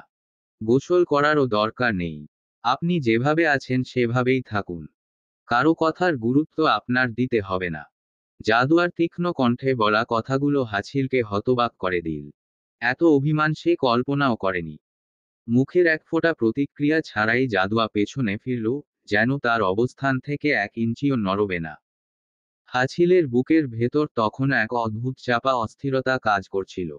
এত জেদ আর অভিমান দেখে সে নিজেই যেন বশ্যতা স্বীকার করে ফেলল। দীর্ঘশ্বাস ছেড়ে মৃদু কণ্ঠে বলল, ঠিক আছে, করব গোসল। হাছিলের মান্যতায় জাদুয়া নিজের উৎফুল্লতা লুকিয়ে কিছুক্ষণ চুপ থেকে বলল, তাহলে চলুন। জাদুয়া হাছিলকে পথ ধরে এগিয়ে নিয়ে এলো এক পুকুর পাড়ে। জায়গাটা যেন কোনো ছবির ফ্রেম থেকে উঠে আসা, চতুর্দিকে কচি সবুজের মেলা, আর মধ্যখানে শীতল পানির নীলিমায় ঝকঝকে সূর্যের আলো। চারপাশে কাকপক্ষীও নেই, এক শান্ত নির্জনতা ছড়িয়ে আছে। হাছিল পুকুরের দিকে তাকিয়ে থমকে দাঁড়ালো। তার চোখে স্পষ্ট সন্দেহ। অবিশ্বাসের কণ্ঠে বলল, এখানে? এখানে গোসল করব? জাদুয়া তখন মুখে এক ধরনের তৃপ্তির ছাপ ফুটিয়ে বলল, হ্যাঁ, এখানেই। গ্রামে এভাবেই গোসল করতে হয়। হাছিল কিছুক্ষণ নির্বাক দাঁড়িয়ে থেকে বলল, আমি পারবো না। এটা আমার জন্য নয়। জাদুয়া এক মুহূর্তের জন্যও পিছু হটল না। চোখে কঠোর অভিমান নিয়ে ঠায় দাঁড়িয়ে রইল কোনো কথা ছাড়া। হাছিল তার দিকে তাকিয়ে চুপ হয়ে গেল। জাদুয়ার অভিমানী মুখ যেন তার সমস্ত প্রতিরোধ ভেঙে দিল। কিছু না বলেই শঙ্কিত অস্বস্তিকর মনে নেমে পড়ল পুকুরে। গোসল শেষে আড়ালে হতে লুঙ্গি পরে যখন হাছিল জাদুয়ার সম্মুখে এলো, তখন হঠাৎ হাছিলের এহেন দর্শনে জাদুয়ার মুখে এক অভূতপূর্ব আনন্দের ঝিলিক ফুটে উঠল। সে হাছিলকে এভাবে দেখে এমন এক হাসিতে ফেটে পড়ল, যা তার রাগ আর অভিমানকে যেন এক নিমেষে গলিয়ে দিল। হাছিল জাদুয়াকে এভাবে হাসতে দেখে প্রথমে ভ্রু কুঁচকে রাগ দেখানোর চেষ্টা করল, কিন্তু জাদুয়ার প্রাণখোলা হাসি তার সমস্ত রাগ কেড়ে নিয়ে গেল। সে নিজেও মাথা চুলকিয়ে নিজ অধরে ফুটে ওঠা মৃদু হাসি লুকিয়ে বলল, এত হাসার কি আছে? জাদুয়া হেসে চোখের জল মুছতে মুছতে বলল, আপনাকে লুঙ্গিতে দেখতে খুবই অদ্ভুত লাগছে। মনে হচ্ছে যেন একদিকে রাজপুত্র, আর অন্যদিকে পুকুরে ঝাঁপিয়ে পড়া কুলি, মাঝখানে কিছুটা ফ্যাশন ব্লন্ডার হয়ে গিয়েছে। জাদুয়ার কথায় হাছিল মেকি ধমক দিয়ে বলে ওঠে, শাট আপ। হাছিলের ধমকে জাদুয়া ততক্ষণাৎ নিজের হাসি থামানোর চেষ্টায় লেগে পড়ে। কিন্তু আজ সে কোনো মতেই সেটা করতে সক্ষম হচ্ছে না। অন্যদিকে জাদুয়ার এহেন হালাতে হ্যাছিলের মুখে মৃদু হাসির আভা ফুটে উঠল। তার চোখে এক ধরনের প্রশান্তি খেলা করছিল, যেন এই মুহূর্তেই তারা একে অপরের সমস্ত অভিমান আর কঠোরতার দেয়াল পেরিয়ে এক অন্তরঙ্গতায় মিলিত হল। পুকুরপাড়ের মৃদুমন্দ বাতাসে ভেসে বেড়াল সেই হাসির সুর, যা তাদের মধ্যে না বলা অনুভূতিগুলোকেও প্রাণ দিয়েছিল। আকস্মাৎ হ্যাছিল ফের কোনো কথা না বলে জাদুয়ার হাস্যরত আদলে নিজের ওষ্ঠের ছোঁয়া দিয়ে কোনো কথা না বলে পদচারণ ফেলে সামনের দিকে। হাছিলের এহেন কার্যে জাদুয়া মুহূর্তেই নিজের গালে হাত দিয়ে হাসি থামিয়ে লজ্জায় রক্তিম হয়ে হাছিলের পানে তাকিয়ে বলে ওঠে, দিনকে দিন লোকটা বেহাইয়া হয়ে যাচ্ছে। একদিকে বলে ভালোবাসে না, অন্যদিকে হুটহাট এসে চুমু খায়। নির্লজ্জ, বেহাইয়া লোক। পুকুর পাড়ের ঠান্ডা বাতাস গায়ে মেখে জাদুয়া ও হাছিল কোনো রূপ বাক্য বিনিময় ছাড়া নরবরে কুড়ে ঘরের দিকে এগিয়ে যায়। ঘরটির বাঁশের বেড়া কিছুটা অন্ধকারে ঢাকা, ছনের ছাউনির ফাঁক দিয়ে সূর্যের আলোর সরল রেখাগুলো ভেতরে ঢুকে পড়েছে। সেখানে গিয়েই জাদুয়ার চঞ্চল চোখ চারদিকে ঘুরতে ঘুরতে ঘরের দাওয়ায় উঠতেই খেয়াল করল বৃদ্ধা দাদি ছাড়া কেউ কোথাও নেই। হতাশ স্বরে তার সম্মুখে গিয়ে জাদুয়া জিজ্ঞেস করল, দাদি, দাদু কোথায়? ওনাদের যে দেখতে পাচ্ছি না। বৃদ্ধা তখন সারা রাতের কায়িক শ্রমে ক্লান্ত মুখে হাসি ফুটিয়ে বললেন, খেতে গেছেন সে নাতনি। এই বয়সেও কি আর হাত পা গুটিয়ে বইসা থাকা যায়? কাজ না করলে চলবো কেমনে? এহেন বাক্য জাদুয়া শোনামাত্র চোখ বড় করে বলে উঠল, এই বয়সেও দাদু কাজ করেন? বৃদ্ধা এক দীর্ঘশ্বাস ফেলে বললেন, জীবনের শেষ ভরসা এই হাত দুইটাই তো রে বইন। ছেলেটা যখন গেল, ছেলের বউ বেশি দিন টিকল না। তখন থেকে আমগোর আরেকটা দায়িত্ব আইসা পড়ল। আমগো মা বাপ মরা নাতনির মুখে 2 মুঠ ভাত অত তুইলা দিতে হইবে, আর কাজ না করলে আমরাও কি খামু কও? তার জন্যেই তোমার দাদুর এই খাটুনি। বৃদ্ধার এহেন বাক্যে জাদুয়ার নেত্রে অশ্রু ছলছল করে ওঠে। বৃদ্ধ দাদু আর দাদি যে এমন পরিশ্রম করছেন, তা ভাবতেই তার বুকের ভেতরটা কেমন মুচড়ে ওঠে। দুনিয়াতে মানুষ কতই না লড়াই করে বেঁচে আছে, তার খবরও বা কজন রাখে। সকলেই তো আমরা নিজেদের নিয়ে ব্যস্ত, অন্যজনের কথা ভাবার সময় কই আমাদের। জাদুয়া নিজের সরল ব্যথাতুর মনে চঞ্চল স্বরে বলে ওঠে, দাদি, দাদু এখন কই? জাদুয়ার প্রশ্নে বৃদ্ধা হাত তুলে দূরের এক মাঠের দিক দেখিয়ে বললেন, ওই যে ওই ক্ষেতটা দেখতাছ, ওই হোসেন আলীর ক্ষেতে। আজকে জমির ধানগুলো কাটার কাজ শুরু করছে। সেদিকটা ভালোমতো পর্যবেক্ষণ করে জাদুয়া কোনো কথা না বলে দ্রুত হাছিলের হাত ধরে টেনে নিয়ে চলল সেদিকটায়। জাদুয়ার এহেন কর্মে হাছিল হতবাক হয়ে পিছু পিছু যেতে যেতে বিরক্তি মিশ্রিত গলায় শুধায়, এসব কি, জাদুয়া? কোথায় যাচ্ছ? এভাবে টেনে নিয়ে যাওয়ার মানে কি? জাদুয়া দৃঢ় কণ্ঠে উত্তর দিল, দাদুর কাছে যাচ্ছি। ওনার কাজে সাহায্য করতে হবে। জাদুয়ার প্রত্যুত্তরে হ্যাছিল থমকে দাঁড়িয়ে রাগত স্বরে বলল, তুমি মজা করছো? আমি চাষের কাজ করব? এই তাসাও আর আবরার হ্যাছিল? ইম্পসিবল। কখনোই না। হাছিলের কথায় জাদুয়া এক মুহূর্ত থেমে হাছিলের দিকে ফিরে তাকালো। তার অভিমানী চোখগুলো যেন এক সমুদ্র বেদনার ভাষা হয়ে উঠল। একটিও শব্দ না করে সে নিজের পথ ধরে হাছিলের পানে না চেয়ে ক্ষেতের দিকে ছুটে গেল। জাদুয়ার এহেন আচরণে হাছিল হতবিহ্বল হয়ে বলে উঠল, খুব বার বেড়েছ তুমি জাদুয়া, তোমার এরূপ আচরণ আমি একদমই সহ্য করব না। ক্ষেতের কাছে পৌঁছানোর পর জাদুয়া দেখল, বৃদ্ধ দাদু রোদে পুড়ে ধান কাটছেন। তার ক্ষীণকায় শরীরের প্রতিটি হাড় স্পষ্ট দৃশ্যমান। দৃশ্যটি দেখে জাদুয়ার হৃদয়ে আরো এক প্রস্থ ব্যথার ঢেউ খেলে গেল। সে ছুটে গিয়ে বৃদ্ধের পাশে দাঁড়ালো, কাপা গলায় বলে ওঠে, দাদু, আমি আপনাকে সাহায্য করি। আপনি একটু বিশ্রাম নিন। বৃদ্ধ মাথা তুলে চমকে জাদুয়ার দিকে তাকালেন। তার চেহারায় এক অদ্ভুত মায়ার ছাপ ফুটে উঠল। তিনি মায়ামো কণ্ঠে বললেন, না রে নাতনি, তুমি এই কাম করবা কেন? তুমি আমাগো মেহমান, আর তাছাড়া তোমার হাত নরম, তুমি শহুরে মানুষ, এই কাম করতে পারবা না। বদ্ধের কথায় জাদুয়া মুখে মৃদু হাসির রেখা টেনে বলে, দাদু, আমিও গ্রামের মাইয়া। কষ্টের কাম করার অভ্যাস আমার আছে। জাদুয়ার এহেন ভাবে বলা কথায় বৃদ্ধ অবাক হয়ে মুখে হাসির রেখা টেনে বলেন, সে যাই হোক নাতনি, তোমারে আমি এই কাম করতে দিমু না। তর্ক বিতর্কের এহেন দৃশ্য দেখে দূরে দাঁড়িয়ে থাকা হাছিলের প্রচণ্ড রাগ হলো, তবুও ঠোঁটের কোণে বিদ্রূপের হাসি ফুটিয়ে রাগান্বিত সুরে আপনমনে বলে ওঠে, আমার অবাধ্য হওয়ার ফল তোমায় কড়ায় গণ্ডায় বুঝিয়ে দিব। জাস্ট ওয়েট এন্ড ওয়াচ, অবাধ্যদের শেহজাদি। দূরে দাঁড়িয়ে থেকে হাছিল যখন দেখল জাদুয়া নিজের কোমল হাত দিয়ে ধান কাটার চেষ্টা করছে, তখন তার মুখে আর কোনো বিদ্রূপ, ক্রোধ থাকল না। বরং তার স্থির চোখে এক অদ্ভুত চিন্তার রেখা ফুটে উঠল। কিছুক্ষণ দাঁড়িয়ে থেকে নিজেকে দমিয়ে রাখতে না পেরে অবশেষে বিরক্তি মিশ্রিত কণ্ঠে বলে ওঠে, এনাফ ইজ এনাফ। এই বলে হাছিল জাদুয়ার সম্মুখে গিয়ে দাঁড়িয়ে কোনো কথা না বলে রোদ থেকে ছায়ায় টেনে নিয়ে দাঁড় করিয়ে দেয়। হাছিলের এহেন আচরণে জাদুয়া বলে ওঠে, আপনি আমাকে এখানে কেন নিয়ে এলেন? আমাকে যেতে দিন, আমি দাদুর হেল্প করব। জাদুয়ার বাক্যের পৃষ্ঠে হাছিল দাঁতে দাঁত চেপে ধমক দিয়ে বলে ওঠে, শাট আপ, আর একটা কথা বললে এখান থেকে ছুঁড়ে ফেলে দিব। চুপচাপ দাঁড়িয়ে থাকো এখানে। হাছিলের এহেন ক্রোধান্বিত বাণীতে জাদুয়া বুঝতে পারে হাছিল প্রচণ্ড রেগে গিয়েছে। তাই কোনো কথা না বলে চুপচাপ ভদ্র মেয়ের মতো গুটিয়ে দাঁড়িয়ে থাকে সেখানটায়। জাদুয়াকে নিশ্চুপ হতে দেখে হাছিল দীর্ঘশ্বাস ছেড়ে চলে যায় নিজের বাছাইকৃত গন্তব্যস্থলে। হাছিলকে ক্ষেতের দিকে এগোতে দেখে জাদুয়া অবাক হয়ে চেয়ে রয় তার পানে। ধীরে ধীরে হাছিল নিজে জমির মাঝখানে গিয়ে অস্বস্তিতে হাতের শার্ট গুটিয়ে নিয়ে বৃদ্ধের কাছ থেকে হাল নিয়ে ধান কাটার কাজ শুরু করে।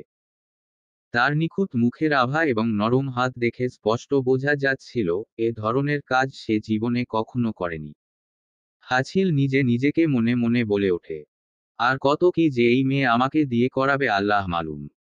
অন্যদিকে জাদুয়া ছায়ার নিচে বসে হাছিলকে চুপচাপ এক ধ্যানে দেখে যায়। তার নেত্রে আজকের হাছিল যেন সম্পূর্ণ অন্য রকম দৃশ্যমান হচ্ছিল। এ হাছিল আর আগের সেই অহংকারী, কঠোর মানুষটি নয়। এ যেন নীরব দায়িত্ব পালনকারী এক নতুন মানুষ। প্রাকৃতিক পরিবেশ তখন শান্ত। পাকা ধানের সোনালি আভা আর রোদের উজ্জ্বল আলো মিলে তৈরি করেছে এক অপার্থিব সৌন্দর্য। হাওয়ায় ধানের গন্ধ ভেসে বেড়াচ্ছে, পাখির ডাক সেই পরিবেশকে আরো জীবন্ত করে তুলেছে। রোদের তাপে হাছিলের গাত্র ঘর্মাত্মক হয়ে চুইয়ে চুইয়ে পড়ে তার ক্লান্তিকর কঠোর পরিশ্রমের চিহ্ন, তবুও সেই কিছুতেই থামেনি। কিছুক্ষণ পর বৃদ্ধ এসে হাছিলের মাথায় হাত রেখে বললেন, তুমি তো বাবু মানুষ, এই কষ্ট করার দরকার ছিল না। তবুও করলা। ধন্য তুমি দাদু ভাই। বৃদ্ধে কথার কোনো প্রতিক্রিয়া না দেখিয়ে হাছিল নিজ কর্মেই মনোনিবেশ প্রতিস্থাপন করে। জাদুয়া সেই দৃশ্য দেখে নিঃশব্দে মুচকি হাসে। তার মনে হলো এই কঠোর স্বল্পভাষী মানুষটি হয়তো নিজের মুখে কিছু স্বীকার করবে না, কিন্তু তার এই প্রচেষ্টা বলে দিচ্ছে, সে যতই অভিজাত হোক না কেন, মানবিকতার জায়গায় সে কারো চেয়ে কম নয়। জাদুয়া একপাশে দাঁড়িয়ে রোদের তাপে চকচক করা হাছিলকে দেখে আপনমনে বলে ওঠে, তবে আমার হৃদয় সঠিক মানুষকেই চেয়েছে। জাদুয়ার ভাবনার মাঝেই বিকেলের আলোর আভায় স্নিগ্ধ প্রকৃতির বুকে দাঁড়িয়ে হঠাৎই তার নেত্র আটকে যায় ক্ষেতের সীমানায়। অল্প দূরে দাঁড়িয়ে থাকা বৃদ্ধের নাতনি স্পষ্টতই তার দৃষ্টি নিবদ্ধ করেছে হাছিলের উপর। মেয়েটির চোখে ঝলমলে উচ্ছ্বাস আর মুচকি হাসির আভাস। এমন দৃষ্টিতে তাকিয়ে আছে যেন হাছিল তার দেখা প্রথম সুদর্শন পুরুষ। মেয়েটির চাহনির তীরতায় যেন সে হাছিলকে চোখের তারায় গিলে খেতে উদ্যত। জাদুয়ার বুকের ভেতর আচমকা আগ্নেয়গিরির মতো ধীরে ধীরে ক্ষোভের স্ফুলিঙ্গ জ্বলে ওঠে। তার কিশোরী মন বলে ওঠে, হাছিলকে দেখার অধিকার কেবল তার। অন্য কারো অধিকার নেই তার একান্ত ব্যক্তিগত পুরুষটিকে দেখার। তৎক্ষণাৎ সে নিজের জায়গা ছেড়ে দৃঢ়পায়ে ছায়া থেকে হাছিলের সম্মুখে চলে যায়। গায়ে সূর্যের তপ্ত রোদ, মাটির ধুলার মাঝে দাঁড়িয়ে জাদুয়া যেন হাছিলের প্রহরী হয়ে দাঁড়ায়। তার মনের একমাত্র লক্ষ্য, মেয়েটির দৃষ্টিকে হাছিলের উপর থেকে সরিয়ে দেওয়া। হাছিল তখন ব্যস্ত ফসলের সাথে তার যুদ্ধ নিয়ে। পাথরের মতো কঠিন চেহারা, শরীরে ঘামে টান। ধানের সবুজ গন্ধ আর রৌদ্রের ঝলক তার ত্বকে খেলে যাচ্ছে। এমন সময় হঠাৎ সামনে জাদুয়াকে দেখে তার কপালে ভাঁজ পড়ে গেল। রাগান্বিত বিরক্তিকর কণ্ঠে বলে ওঠে, তুমি এখানে কি করছো? এত রোদে ছায়া ছেড়ে এসেছো কেন? আজ যেন হাছিলের ধমকেও জাদুয়ার ভয় নেই। সে কোনো কথা না বলে সোজা হাছিলের সামনে বসে নিজের শাড়ির পাড় থেকে আঁচল তুলে হাছিলের ঘামে ভেজা মুখের উপর ছুঁয়ে মুছে দিতে থাকে নিজের ক্লান্ত ঘর্মাত্মক বরের মুখশ্রী। সেই মুহূর্তে যেন প্রকৃতি স্তব্ধ হয়ে গেল। বাতাস থেমে পাখির ডাক ম্রিয়মান হলো। চারপাশের পরিবেশের মাঝে হাছিল আর জাদুয়ার এই অদ্ভুত দৃশ্য যেন কোনো গোপন মন্ত্রের মতো বুনে গেল এক অলৌকিক আবেশে। হাছিল হতভম্ব। তার চোখে বিস্ময়, কিন্তু ঠোঁটে কোনো কথা নেই। জাদুয়া একাগ্র মনে তার কাজ করে যাচ্ছে। আঁচল দিয়ে মুছে দিচ্ছে হাছিলের কপালের প্রতিটি বিন্দু, প্রতিটি শিরা, যেন সেখানে তার অধিকার অমোঘ। হাছিলের রাগ এক নিমেষেই উধাও হয়ে গেল। তার চোখের ভ্রু শিথিল হল। গভীর প্রশান্তিতে ভরে গেল তার হৃদয়। তার কণ্ঠে এবার এক অন্যরকম নরম সুর ভেসে এলো। মেয়ে, তুমি বড্ড অবাধ্য হয়ে উঠেছ। তোমার অবাধ্যতায় আমায়ও যে অবাধ্য করে তুলেছ। জাদুয়া কোনো উত্তর দিল না। তার চোখের পলক নড়ে না। নিজের দায়িত্ব শেষ করে সে উঠে দাঁড়ালো। কিন্তু আবার হাছিলের সামনে গিয়ে তার শরীর আড়াল করে দাঁড়িয়ে রয়। যেন তার একমাত্র দায়িত্ব হাছিলকে এই মেয়েটির চোখ থেকে রক্ষা করা। এবার হাছিল বিরক্ত হয়ে বলল, এভাবে দাঁড়িয়ে থাকলে আমি কেমন করে কাজ করব? ছায়ায় গিয়ে বসো। কিন্তু জাদুয়া নড়ল না। তার স্থির চোখ আর কঠোর সংকল্প দেখে হাছিল অসহায় বোধ করল। সে মাথা ঘুরিয়ে দেখতে চাইল জাদুয়া কেন এমন করছে। আর ঠিক তখনই তার চোখ পড়ল সেই মেয়েটির দিকে, যে এখনো এক দৃষ্টিতে তাকিয়ে রয়েছে। মেয়েটির মুখে লাজুক হাসির রেশ। হাছিল মুহূর্তেই সব বুঝে গেল। তার ঠোঁটের কোণে এক ফিকে হাসি ফুটে উঠল। জাদুয়ার এহেন অবস্থা দেখে তার মনে হলো এই মেয়েটি যেন জাদুয়ার জন্য এক অদ্ভুত প্রতিদ্বন্দ্বী হয়ে দাঁড়িয়েছে।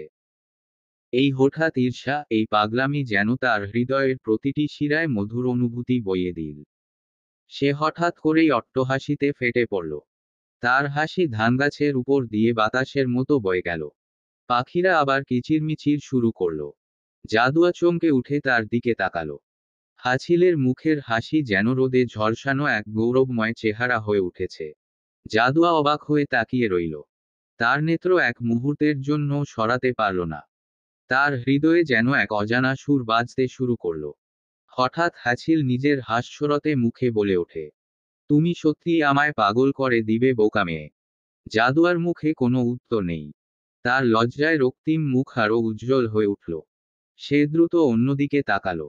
কিন্তু মনে মনে তার প্রশ্ন, উনি এভাবে হাসছে কেন? হাছিল ধীরে ধীরে তার পাশে এসে দাঁড়ালো।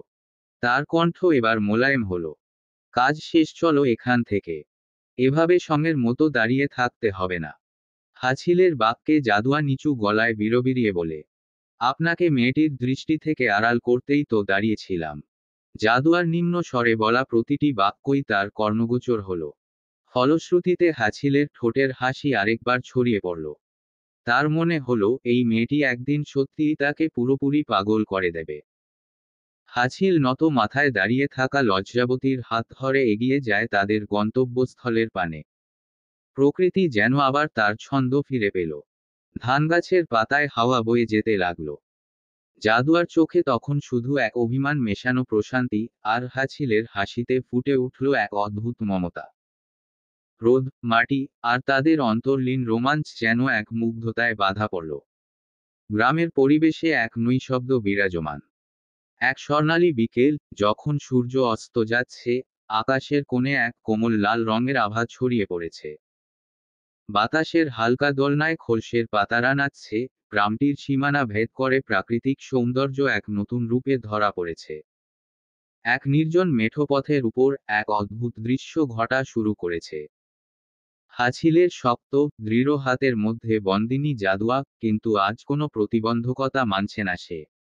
সে এমন এক পাগলামিতে ডুবে ছিল, যা তার নিজের ভেতর এক নতুন অনুভূতির জন্ম দিয়েছিল। সে হাছিলের মুষ্টিবদ্ধ হাতটি টেনেই চলে যায় নিজেদের গন্তব্যস্থল হতপূর্ণ প্রান্তে। জাদুয়ার এহেন আচরণ হাছিল ভ্রুকুচকে পর্যবেক্ষণে ব্যস্ত। শান্ত, নম্র প্রকৃতির মেয়েটি আজ হঠাৎই দুরন্ত শিশুর মতো হেঁটে চলছে। তার প্রতিটি পদক্ষেপে ছিল এক অদৃশ্য আনন্দ, যেন সারা পৃথিবী তার পায়ের তলে বেঁধে রেখেছে। তার ভেতরকার বুঝদার মেয়েটি হয়ে উঠেছে এক অবুঝ কিশোরী, যে খেলায় মেতে উঠেছে এক সোনালী সময়ের সাথে। তার চোখে ছিল সেই শিশুসুলভ উচ্ছ্বাস, যে উল্লাসিত মনে একে একে দেখছে গ্রামের প্রতিটি সুন্দর দৃশ্য।